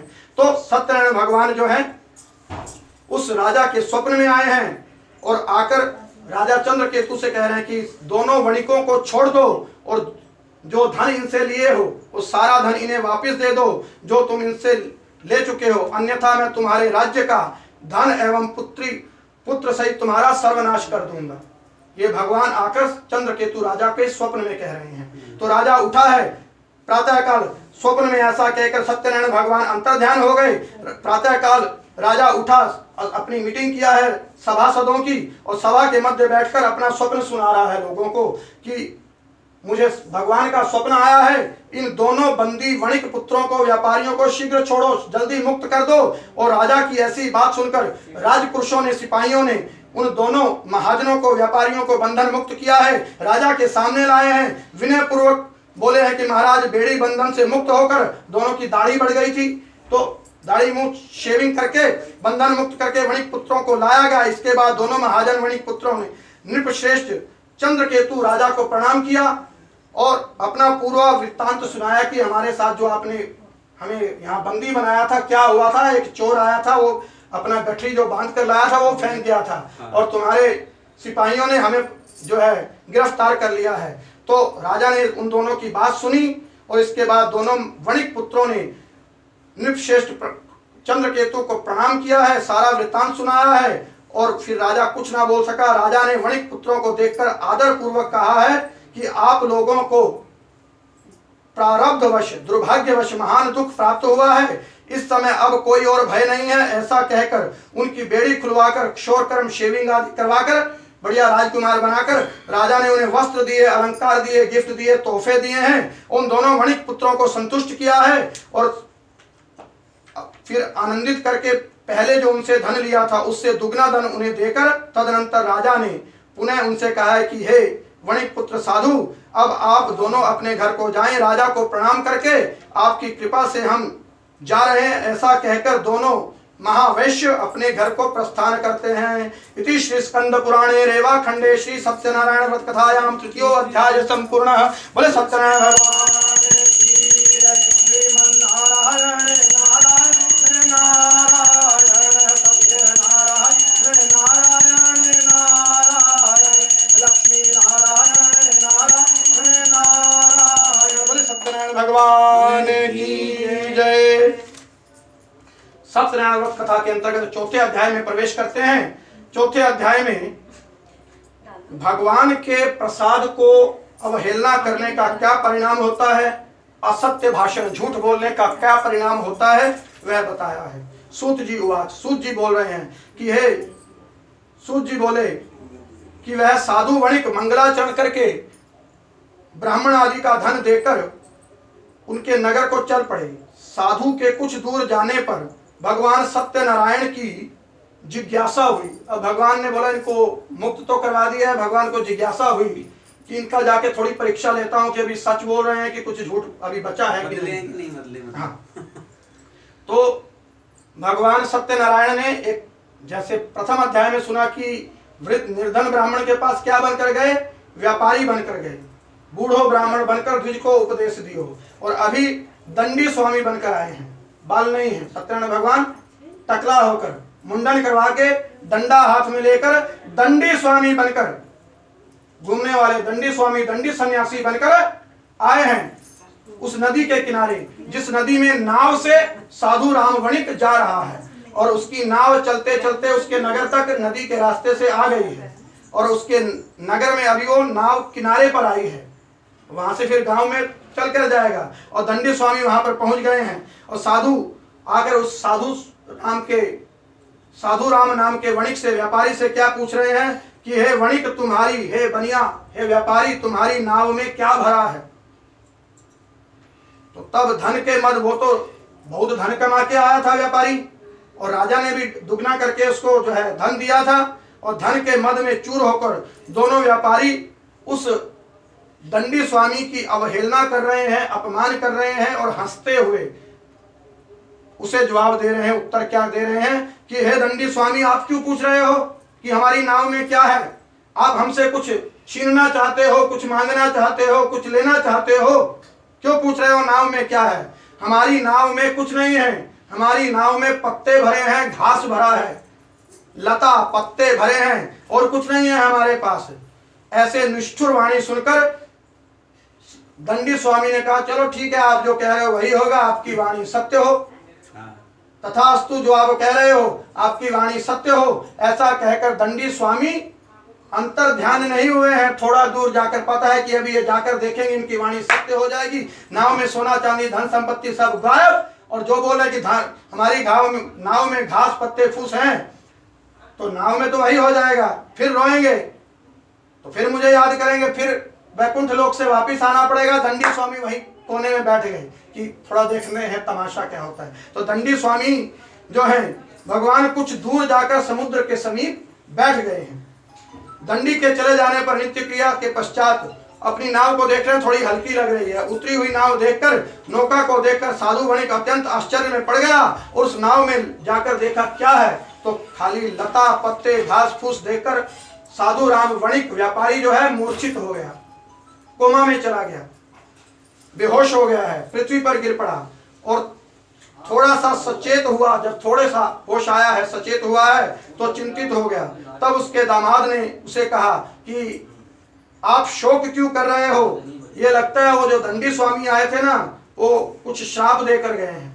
उन्होंने कहा था कि आप जो कह रहे हो आपकी बात सत्य हो जाए, तो कोई चमत्कारी बाबा है दंडी स्वामी, शायद उनके कहने से ही, श्राप लगने से हमारी बात सत्य हो गई है। इस स्थिति में वह दंडी स्वामी ही हमें जो है इस दुख से उबार सकते हैं, उन्हीं की शरण में हमें चलना चाहिए और वहां जाकर हमारे मन की इच्छा पूर्ण होगी। तो दामाद की बात सुनकर वह साधु राम वणिक उस दंडी स्वामी के पास अब चलकर गया है और वहां दंडी स्वामी को देखकर भक्ति पूर्वक प्रणाम किया और बोला है कि आदर पूर्वक कहा कि आपके सम्मुख मैंने जो कुछ कहा था कि मेरी नाव में कुछ नहीं है, घास लत्ता पत्ते हैं, तो मैंने जो कुछ भी असत्य झूठ भाषण किया था, अपराध किया था, आप मेरे अपराध को क्षमा कर दो। ऐसा कहकर वो बार बार प्रणाम कर रहा है। प्रणाम करने से महान शोक से, महान दुख से व्याकुल हो गया है। तब दंडी स्वामी ने उसे रोता हुआ देखा और कहा कि हे मूर्ख, मत रो, मेरी बात सुनो, मेरी पूजा से उदासीन हो गए थे, मेरी पूजा को तुम भूल गए थे और उसी के कारण मेरी आज्ञा से तुम बार बार दुख प्राप्त कर रहे हो। कभी जेल में जो है झूठ मूठ मुकदमा हो जा रहा है, बंदी हो जा रहा है, कभी तुम्हारी नाव खाली हो जा रही है, उसी के कारण हो रहा है। भगवान की ऐसी वाणी सुनकर वह स्तुति करने लगा और साधु ने कहा कि हे प्रभु, यह आश्चर्य की बात है कि आपकी माया से मोहित होने के कारण ब्रह्मा आदि देवता भी आपके गुणों और रूप को यथावत रूप से नहीं जान पाते। बोले आप भगवान हो, दंडी स्वामी हो, सत्यनारायण भगवान हो, और आप मेरी परीक्षा ले रहे हो। आपको तो पता है आपको वही जान सकता है जिसे आप चाहेंगे कि आपको जान जाए। सोई जानत जेहि देत जनाई। हम समझे कि हम भगवान को, राम जी को, विष्णु नारायण को, शंकर भगवान को जान गए हैं, तो हम जान नहीं सकते। तो कौन जान सकता है भगवान को? बोले कि सोई जाने, रामचरितमानस गोस्वामी तुलसीदास जी लिखते हैं कि सोई जानत जेहि देत जनाई। जिसे भगवान खुद अपना ज्ञान दे देते हैं वही भगवान को जान सकता है। भगवान जब तक नहीं चाहेंगे कि हम उन्हें जान जाएं, उनके स्वरूप को जान जाएं, तब तक हम भगवान को समझ नहीं सकते। सोही जानत जही देत जनाई, जानहि तुम हाई होए जाई। जो तुम्हें जान जाता है फिर वो तुम्हारा ही हो जाता है। ब्रह्मविद ब्रह्म एव भवति। जो ब्रह्म को जान जाता है फिर वो ब्रह्म का ही हो जाता है। सोई जानत जही देत जनाई, जान तुम हाई होए जाई। तो साधु राम वणिक व्यापारी बता रहा है कि हे स्वामी, आपको तो वही जान सकता है जिसे आप चाहते हो, और जब आपको आपकी आज्ञा के बिना, आपके ज्ञान के बिना ब्रह्मा आदि देवता भी आपका ज्ञान नहीं प्राप्त कर सकते, तो मैं तो साधारण मनुष्य हूं, मैं कैसे आपको जान सकता था? मैं मूर्ख आपकी माया से मोहित होने के कारण कैसे जान सकता हूं? आप प्रसन्न हो जाएं और मैं अपनी धन संपत्ति के अनुसार आपकी पूजा का संकल्प जो पूर्व में किया था उस पूजा संकल्प को पूर्ण करूंगा। मैं आपकी शरण में आया हूं।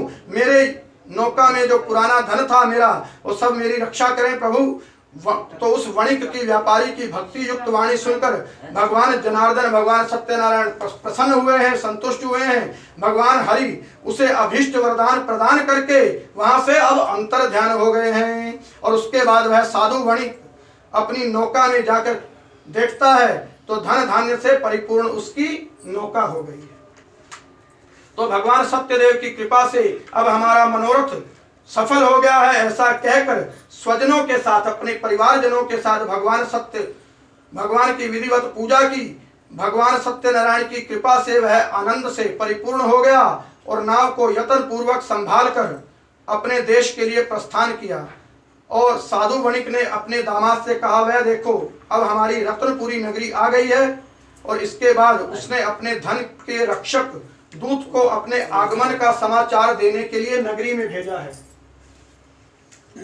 राजा जो है अपने नगर में प्रवेश कर रहा है और अपने एक मैसेंजर को, अपने दूत को नगर में भेजा है कि हम आ गए हैं व्यापार करके, ऐसा हमारा संदेश हमारे गांव में, घर में पहुंचा दो। तो तत्पश्चात वो दूत नगरी में जाकर साधु की पत्नी को देखता है और वहां हाथ जोड़कर प्रणाम करता है दूत, और कहता है कि अभीष्ट बात कही कि सेठ जी अपने दामाद और बंधु वर्ग के साथ बहुत सारे धन धान्य से संपन्न होकर नगर के निकट पधार गए हैं। और दूत के मुख से यह बात सुनकर अब साधु राम वणिक की पत्नी लीलावती को दूत ने संदेश दे दिया है। और दूत के मुख से यह बात सुनकर महान आनंद से प्रसन्न हुई है साध्वी, और सत्यनारायण की पूजा करके अपनी पुत्री से कही, वहां भी पूजा हो रही है, लीलावती कलावती पूजा कर रहे हैं, और पूजा करके मैं साधु के दर्शन के लिए जा रही हूँ। साध्वी ने क्या कहा है, साधु राम वैश्य की पत्नी लीलावती ने कहा है कि पूजा तो हो गई है, मैं जा रही हूँ अपने पति की दर्शन करने के लिए, और तुम भी शीघ्र ही आओ। माता का ऐसा वचन सुनकर व्रत को समाप्त करके और जल्दी जल्दी में जो पुत्री है कलावती, वो प्रसाद को ग्रहण नहीं की, व्रत की है, पूरा पूजा की है, ठीक है, और व्रत का परित्याग करके माँ के पीछे पीछे, मेरा भी तो पति आ रहा है, ससुर आ रहा है तो साथ में दामाद भी आ रहा है, तो कलावती प्रसाद को छोड़कर परित्याग करके माँ के पीछे पीछे जल्दी पहुंच गई है, जिस नदी के तट से उसका पिता और पुत्र आ रहे थे। तो कलावती प्रसाद का परित्याग करके पति के दर्शन के लिए गई है। इससे भगवान सत्यनारायण अब रुष्ट हो गए और उन्होंने उसके पति की तथा नौका के धन को हरण करके जल में डुबो दिया। पहले जब उसके साधु राम वणिक जो है मूर्छित हुआ था, अभी नाव भी डूब गई है, विलुप्त हो गई, डूब गई, और साधु राम वणिक बाहर उतर कर खड़ा है किनारे पे, और उसका दामाद कलावती का पति वो नाव सहित अदृश्य हो गया, यानी नदी में नाव सहित डूब गया है। ये सत्यनारायण भगवान का प्रसाद का परित्याग करने का दुष्परिणाम मिला है।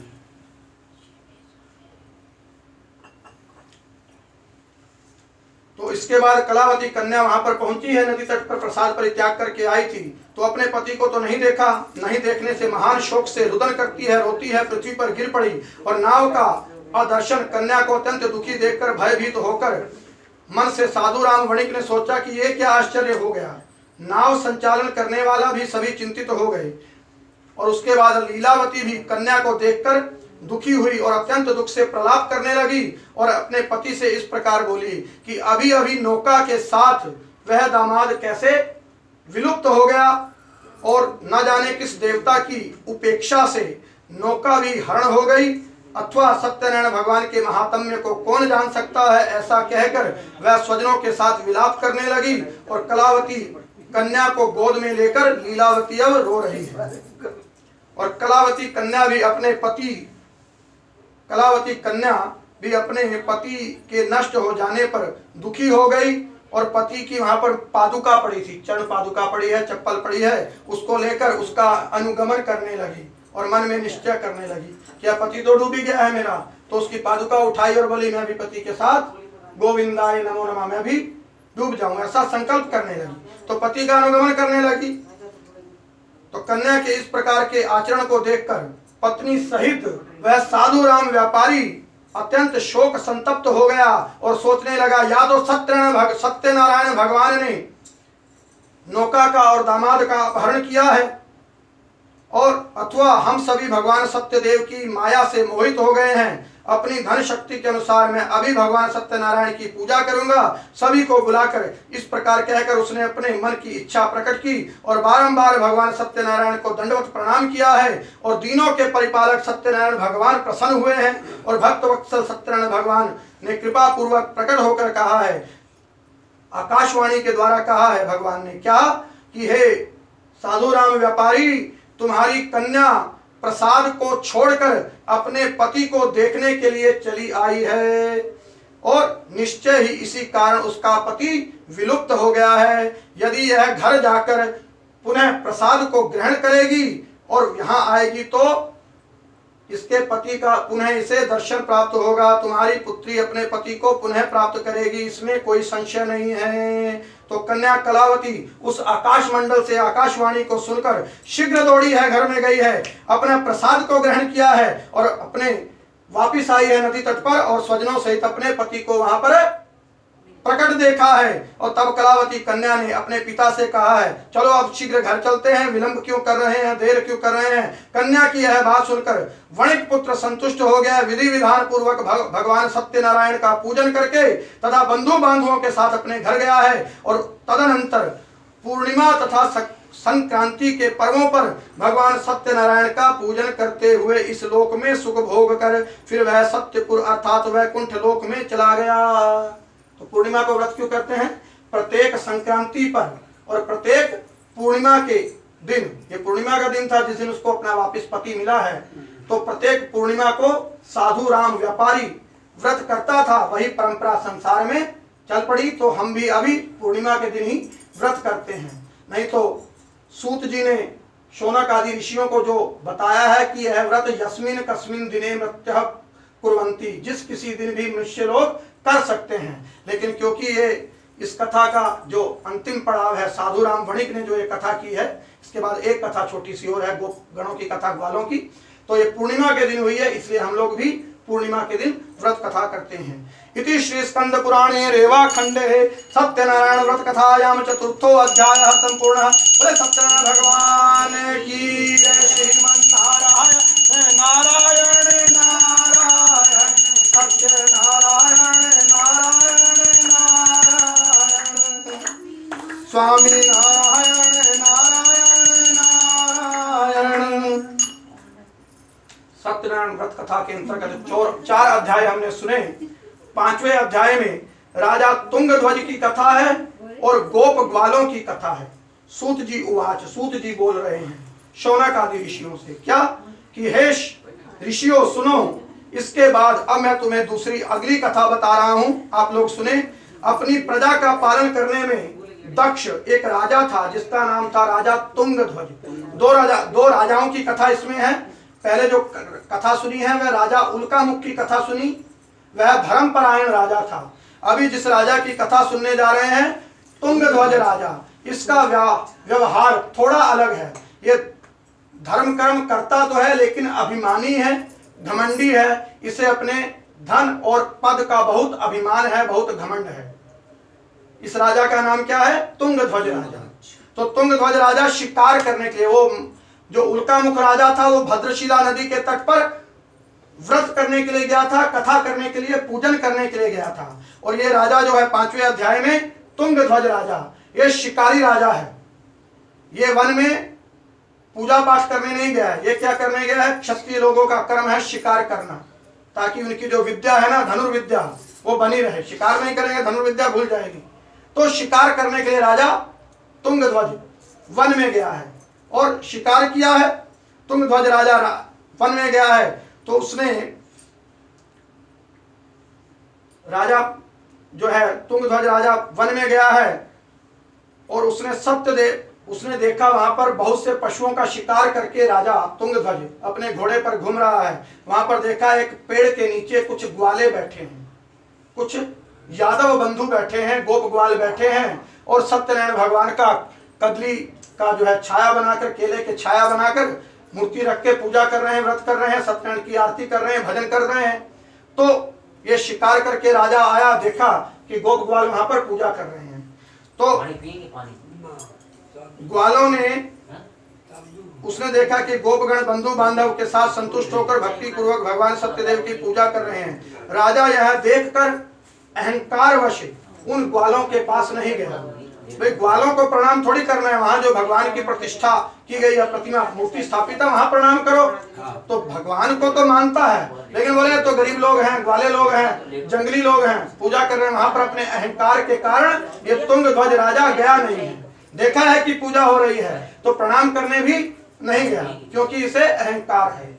तो अहंकार के कारण तुंग ध्वज राजा उन गोप ग्वालों की पूजा पद्धति को, यज्ञ हवन को, आरती को देख कर भी वहां पर नहीं गया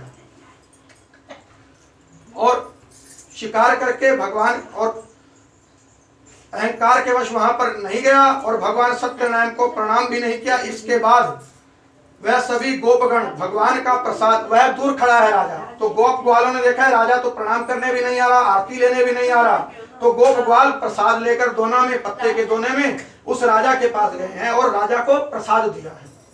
तो तुंगध्वज राजा ने उस प्रसाद को देखा तो गोपगणों ने भगवान का प्रसाद राजा के समीप रखा। भगवान के प्रसाद को भी उस तुंगध्वज राजा ने ग्रहण नहीं किया। क्यों? क्योंकि ये तो ग्वाले लोग हैं, इनका क्या प्रसाद लूंगा। अहंकार के कारण भगवान को प्रणाम भी नहीं किया और भगवान का प्रसाद भी ग्रहण नहीं किया और वहां से लौट गया। इच्छा अनुसार उन सभी ने भगवान का प्रसाद, और गोप ग्वालों ने अपना जो कथा कर रहे थे उन्होंने अपना आरती की प्रसाद ग्रहण किया और इधर राजा को प्रसाद का परित्याग करने से बहुत दुख हुआ। ग्वालों ने प्रसाद ग्रहण किया, पूजा पाठ किया, ग्वालों ने कथा की है और राजा ने न तो भगवान को प्रणाम किया है, ना ही भगवान का प्रसाद ग्रहण किया है। और इस प्रकार सूत जी कहते हैं कि जो व्यक्ति इस परम दुर्लभ सत्यनारायण व्रत को करता है वह पुण्यमयी तथा फलदायिनी भगवान की कथा को भक्ति युक्त सुनता है और भगवान सत्यनारायण की कृपा से धन धान्य आदि की प्राप्ति करता है, दरिद्र धनवान हो जाता है, बंधन में पड़ा हुआ व्यक्ति बंधन से मुक्त हो जाता है, डरा हुआ व्यक्ति भय से मुक्त हो जाता है। यह सत्य बात है, इसमें कोई संशय नहीं है। और सभी मनोवांछित फलों को प्रदान करने वाले सत्यनारायण व्रत का व्रत यह कहा गया है और जिसे करके मनुष्य सभी दुखों से मुक्त हो जाता है। और कलयुग में तो भगवान सत्यदेव की पूजा विशेष फल प्रदान करने वाली होती है। भगवान विष्णु को ही कुछ लोग काल कहते हैं, कुछ लोग सत्य कहते हैं, कोई ईश कहता है और कोई सत्यदेव कहता है और दूसरे लोग सत्यनारायण नाम से जानते हैं। अनेक रूप धारण करने से भगवान सत्यनारायण सभी का मनोरथ सिद्ध करते हैं। और हे श्रेष्ठ मुनियों, जो व्यक्ति इस नित्य भगवान सत्यनारायण की व्रत कथा को पढ़ता है, सुनता है, भगवान सत्यनारायण की कृपा से उसके सभी पाप नष्ट हो जाते हैं। हे मुनीश्वरों, पूर्व काल में जिन लोगों ने भगवान सत्यनारायण का व्रत किया था उनके अगले जन्म का वृतांत क्या है वह सुनिए, वह बता रहा हूं। तो मैं पहले बता चुका हूं, अंतिम प्रसंग है, 2 मिनट में श्रवण करें। सूत जी बता रहे हैं कि शतानंदो महाप्रज्ञ सुदामा ब्राह्मणो अभूत। इस कथा में पहले अध्याय में जो आपने सुना, शतानंद नाम का निर्धन ब्राह्मण था, उसे क्या फल मिला? वह शतानंदो महाप्रज्ञ अगले जन्म में बहुत विद्वान बना और सुदामा नाम का ब्राह्मण बनकर तस्मिन् जन्मने कृष्णम ध्यात्वा मोक्षम प्राप्नुवात। अगले जन्म में सुदामा बना और भगवान कृष्ण की भक्ति प्राप्त हुई, मित्रता प्राप्त हुई और मोक्ष को प्राप्त हुआ। बोले वो जो लक्कड़हारा था उसने भी कथा सुनी थी, कथा की थी, सत्यनारायण का व्रत किया था, उसको क्या फल मिला? काष्ठ भारा वहो भिल्लो गुहराजो बभूवः। वह अगले जन्म में गुहराज बना, भीलराज बना, निषाद राज बना और उस जन्म में श्री राम की सेवा करके मोक्ष को प्राप्त किया। और बोला उल्कामुख राजा जो धर्मपरायण राजा था, जो भद्रशिला नदी के तट पर संतान की प्राप्ति के लिए सत्यनारायण का व्रत करने गया था, उसे क्या फल प्राप्त हुआ? उल्कामुखो महाराजो नृपो दशरथो अभवत। उल्कामुख नाम का राजा ही अपने अगले जन्म में जाकर दशरथ का जन्म प्राप्त किया और श्री रंगनाथम संपूज्य श्री वैकुंठम तदागमत। वह वैकुंठ लोक को प्राप्त हुआ और इस जन्म में दशरथ बनकर भगवान राम का पिता बनने का उसे सौभाग्य प्राप्त हुआ है। और धार्मिक सत्यसंधश्च साधुर्मोर ध्वजो अभवत। ये जो साधु राम नाम का जो व्यापारी है, लीलावती कलावती के साथ इसने भी कथा की है, श्रवण किया है और व्रत किया है, इसे क्या प्राप्त हुआ फल कि धार्मिको सत्य संधश्च साधुर मोर ध्वजो भवत। मोर ध्वज नाम का राजा हुआ है। ये अगले युग में जाकर मोर ध्वज नाम का राजा हुआ और इसकी परीक्षा लेने के लिए फिर विष्णु भगवान स्वयं आए थे। मोर ध्वज नाम का राजा हुआ और इसकी परीक्षा लेने के लिए स्वयं विष्णु नारायण आए और एक इसने अपने बच्चे को, अपने पुत्र को, मोर ध्वज राजा ने अपने पुत्र को आरे से चीरकर, जो विष्णु भगवान एक शेर के रूप में आए थे, उस शेर को अपने बच्चे का जो है मांस प्रदान किया और इसका जो है झांकी चंद्रपुर में बनी हुई थी पहले दीप यज्ञ के पास जो है मोरध्वज राजा जो है ये साधु राम नाम का व्यापारी जो है यही अगले जन्म में मोरध्वज नाम का राजा हुआ है और देह आर्धम छित्वा दत्वा मोक्षम अवापह, इसने आधी देह चीरकर आरे से जो है विष्णु भगवान के शेर को दी थी और इस प्रकार इसे मोक्ष प्राप्त हुआ था। और तुंगध्वज राजा वह क्या हुआ? तुंगध्वज राजा ने अहंकारवश भगवान का प्रसाद ग्रहण नहीं किया था।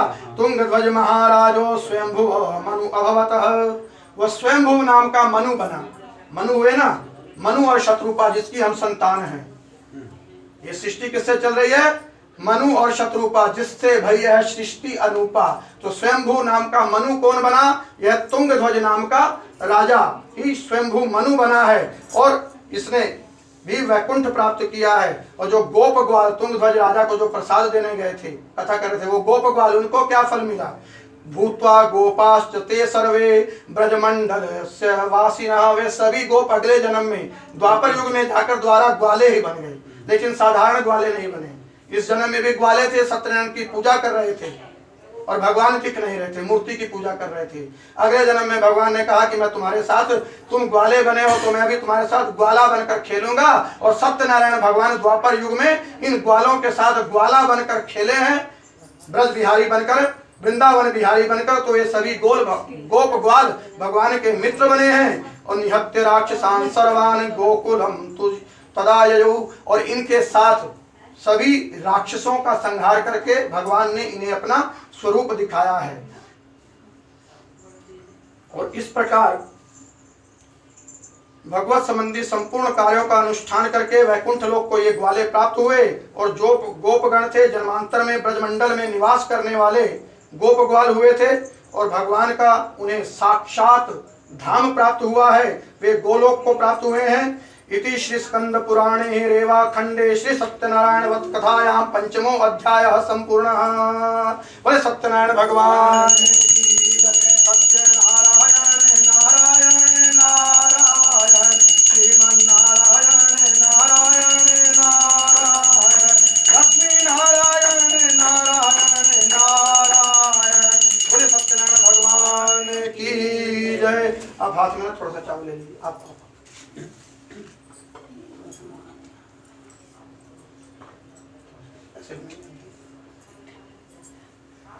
ओम विष्णु विष्णु विष्णु विष्णु आज्ञा प्रवर्तमान ब्रह्मणि द्वितीय प्रहरार्धे श्वेतवाराह कल्पे जम्बूद्वीपे भरतखंडे आर्यवर्तांतर्गते एक देशे भारत देशे छत्तीसगढ़ प्रांते रायगढ़ नगरे अहम क्षमा देवी अमुक गोत्रो अत्रि गोत्रोत्पन्नो अहमस्मि। अद्य रविवासरे स्वनिवास स्थाने स्वकृतम पूर्णिमास्याम व्रतम। कितने पूर्णमासी व्रत किए? 12, 24, 36 कितने हुए? लगभग 3 साल 12, 13, 36। ठीक है।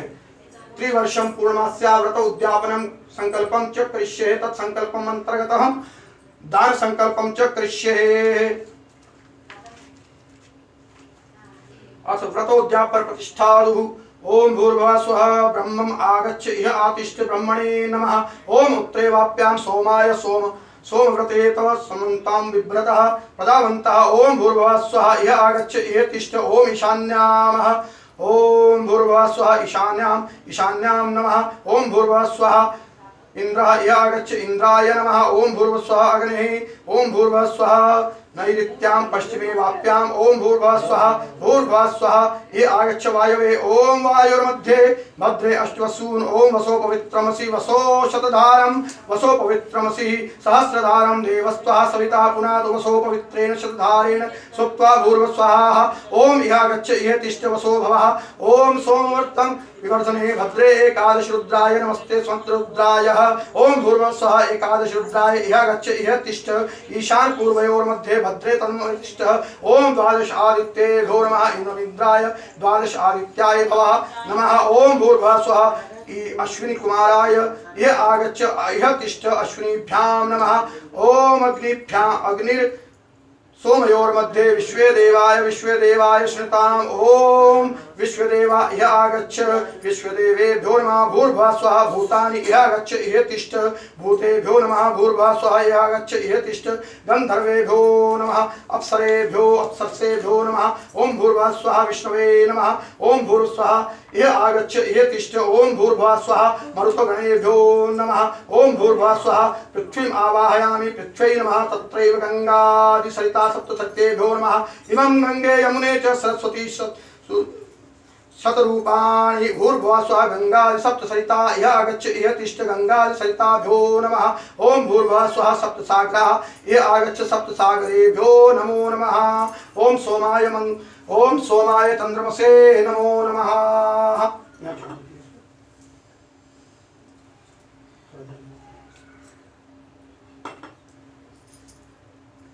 हिंदी में बोलिए मेरे साथ। हे चंद्र देवता मैं आपके चरणों में बारंबार प्रणाम कर रही हूँ और मेरे द्वारा किए गए पूर्णिमा के सभी व्रतों को आप ग्रहण करें और मुझसे जो त्रुटि हुई है उसे क्षमा करें और मेरे द्वारा दिए गए अर्घ्य को आप स्वीकार करें। व्रत के उद्यापन के समय मैं ब्राह्मण के लिए अपने सगे संबंधियों के लिए और अपनी सखियों के लिए जो श्रद्धा के अनुसार दान लाई हूँ, श्रृंगार सामग्री लाई हूँ, श्रृंगार की सामग्री लाई हूँ, सामान लाई हूँ, उसे आप स्वीकार करें और मेरे दान का मुझे फल प्रदान करें। हे चंद्रदेव आपको मेरा प्रणाम बार बार स्वीकार हो। ओम चंद्रमसे नमः। ओम श्राम श्रीम श्रोम सह चंद्रमसे नमो नमः। ओम श्राम श्रीम श्रोम सह चंद्रमसे नमो नमः। ओम श्राम श्रीम श्रोम सह चंद्रमसे नमो नमः। आप थोड़ा सा अक्षत ले लीजिए, तो हाथ लगाना था, अक्षत हाथ में ले लीजिए। मैं बोल देता हूँ, आप सुनिए। सर्व दान सामग्री सर्व सुहागिन सामग्री मैं दान संकल्प करती हूँ। ऐसे अक्षर छोड़ दीजिए, वहीं पर यह चंद्र देवता को समर्पित है और उनके प्रसाद के रूप में ब्राह्मण को अथवा सुहागिन स्त्रियों को मैं ये जो है प्रसाद रूप में, दान नहीं है, ये भगवान को समर्पित कर रहे हैं, प्रसाद रूप में सबको जो है समर्पित करती हैं। ठीक है। अब एक बार उत्तर दिशा के राजा चंद्रमा है, अभी चंद्रोदय हुआ नहीं है। जब चंद्रमा का उदय होगा उस समय चंद्रमा को अर्घ्य देकर हो गया चंद्रोदय। 5:30 बजे हो जाता है। ठीक है। आप उत्तर दिशा के राजा चंद्रमा है, उत्तर दिशा में मुख कर प्रणाम, हाथ जोड़ दीजिए। हे चंद्र देवता आपको प्रणाम है। उत्तर दिशा में प्रणाम कीजिए। पूर्व दिशा में मुख करके बैठे हैं, ये सूर्य दिशा, ये सूर्य भगवान की दिशा है। उत्तर दिशा ये है जिधर मैं मुख करके बैठा हूँ। हे चंद्रदेव आपको प्रणाम है। जब आप उठेंगे, हवन के बाद उठेंगे, तब अर्घ्य दे दीजिए। ठीक है। सत्यनारायण भगवान एक्चुअली क्या हमारी मम्मी का नहीं हुआ था ये। अच्छा अच्छा, तो उनके लिए रखा है, मम्मी का रखा है। अच्छा, दान उसी के संकल्प में है ना, वो संकल्प हो गया। नहीं हो गया, कर दीजिए उसको जो कुछ है। हाँ, तो क्योंकि वो नहीं करा पाए थे ना। हाँ एक वहाँ पर रख।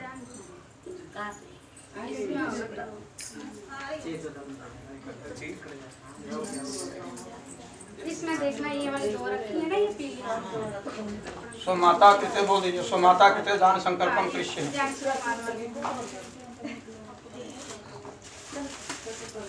तो क्या करना है?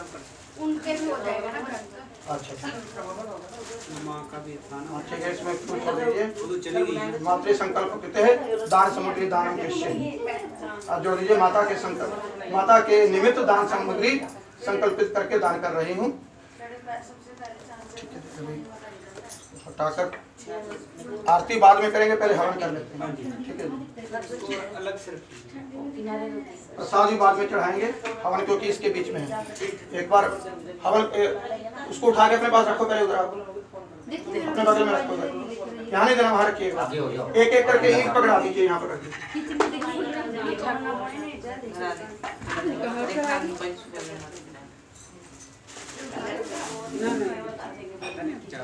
वो हवन हवन करने के लिए ना जगह बना। नहीं ये हाँ ये उठा लेंगे, 2 ईंट और दे दीजिए, जगह बन जाएगी ना, मिलेगा नहीं तो। इसलिए मैं हटा रहा हूँ। मैं क्या नहीं देखना फल समोसा बाहर पड़ेगा। आप नहीं आए। आप थाल दे दीजिए, इसको रखिए। आप तो लिखा देना।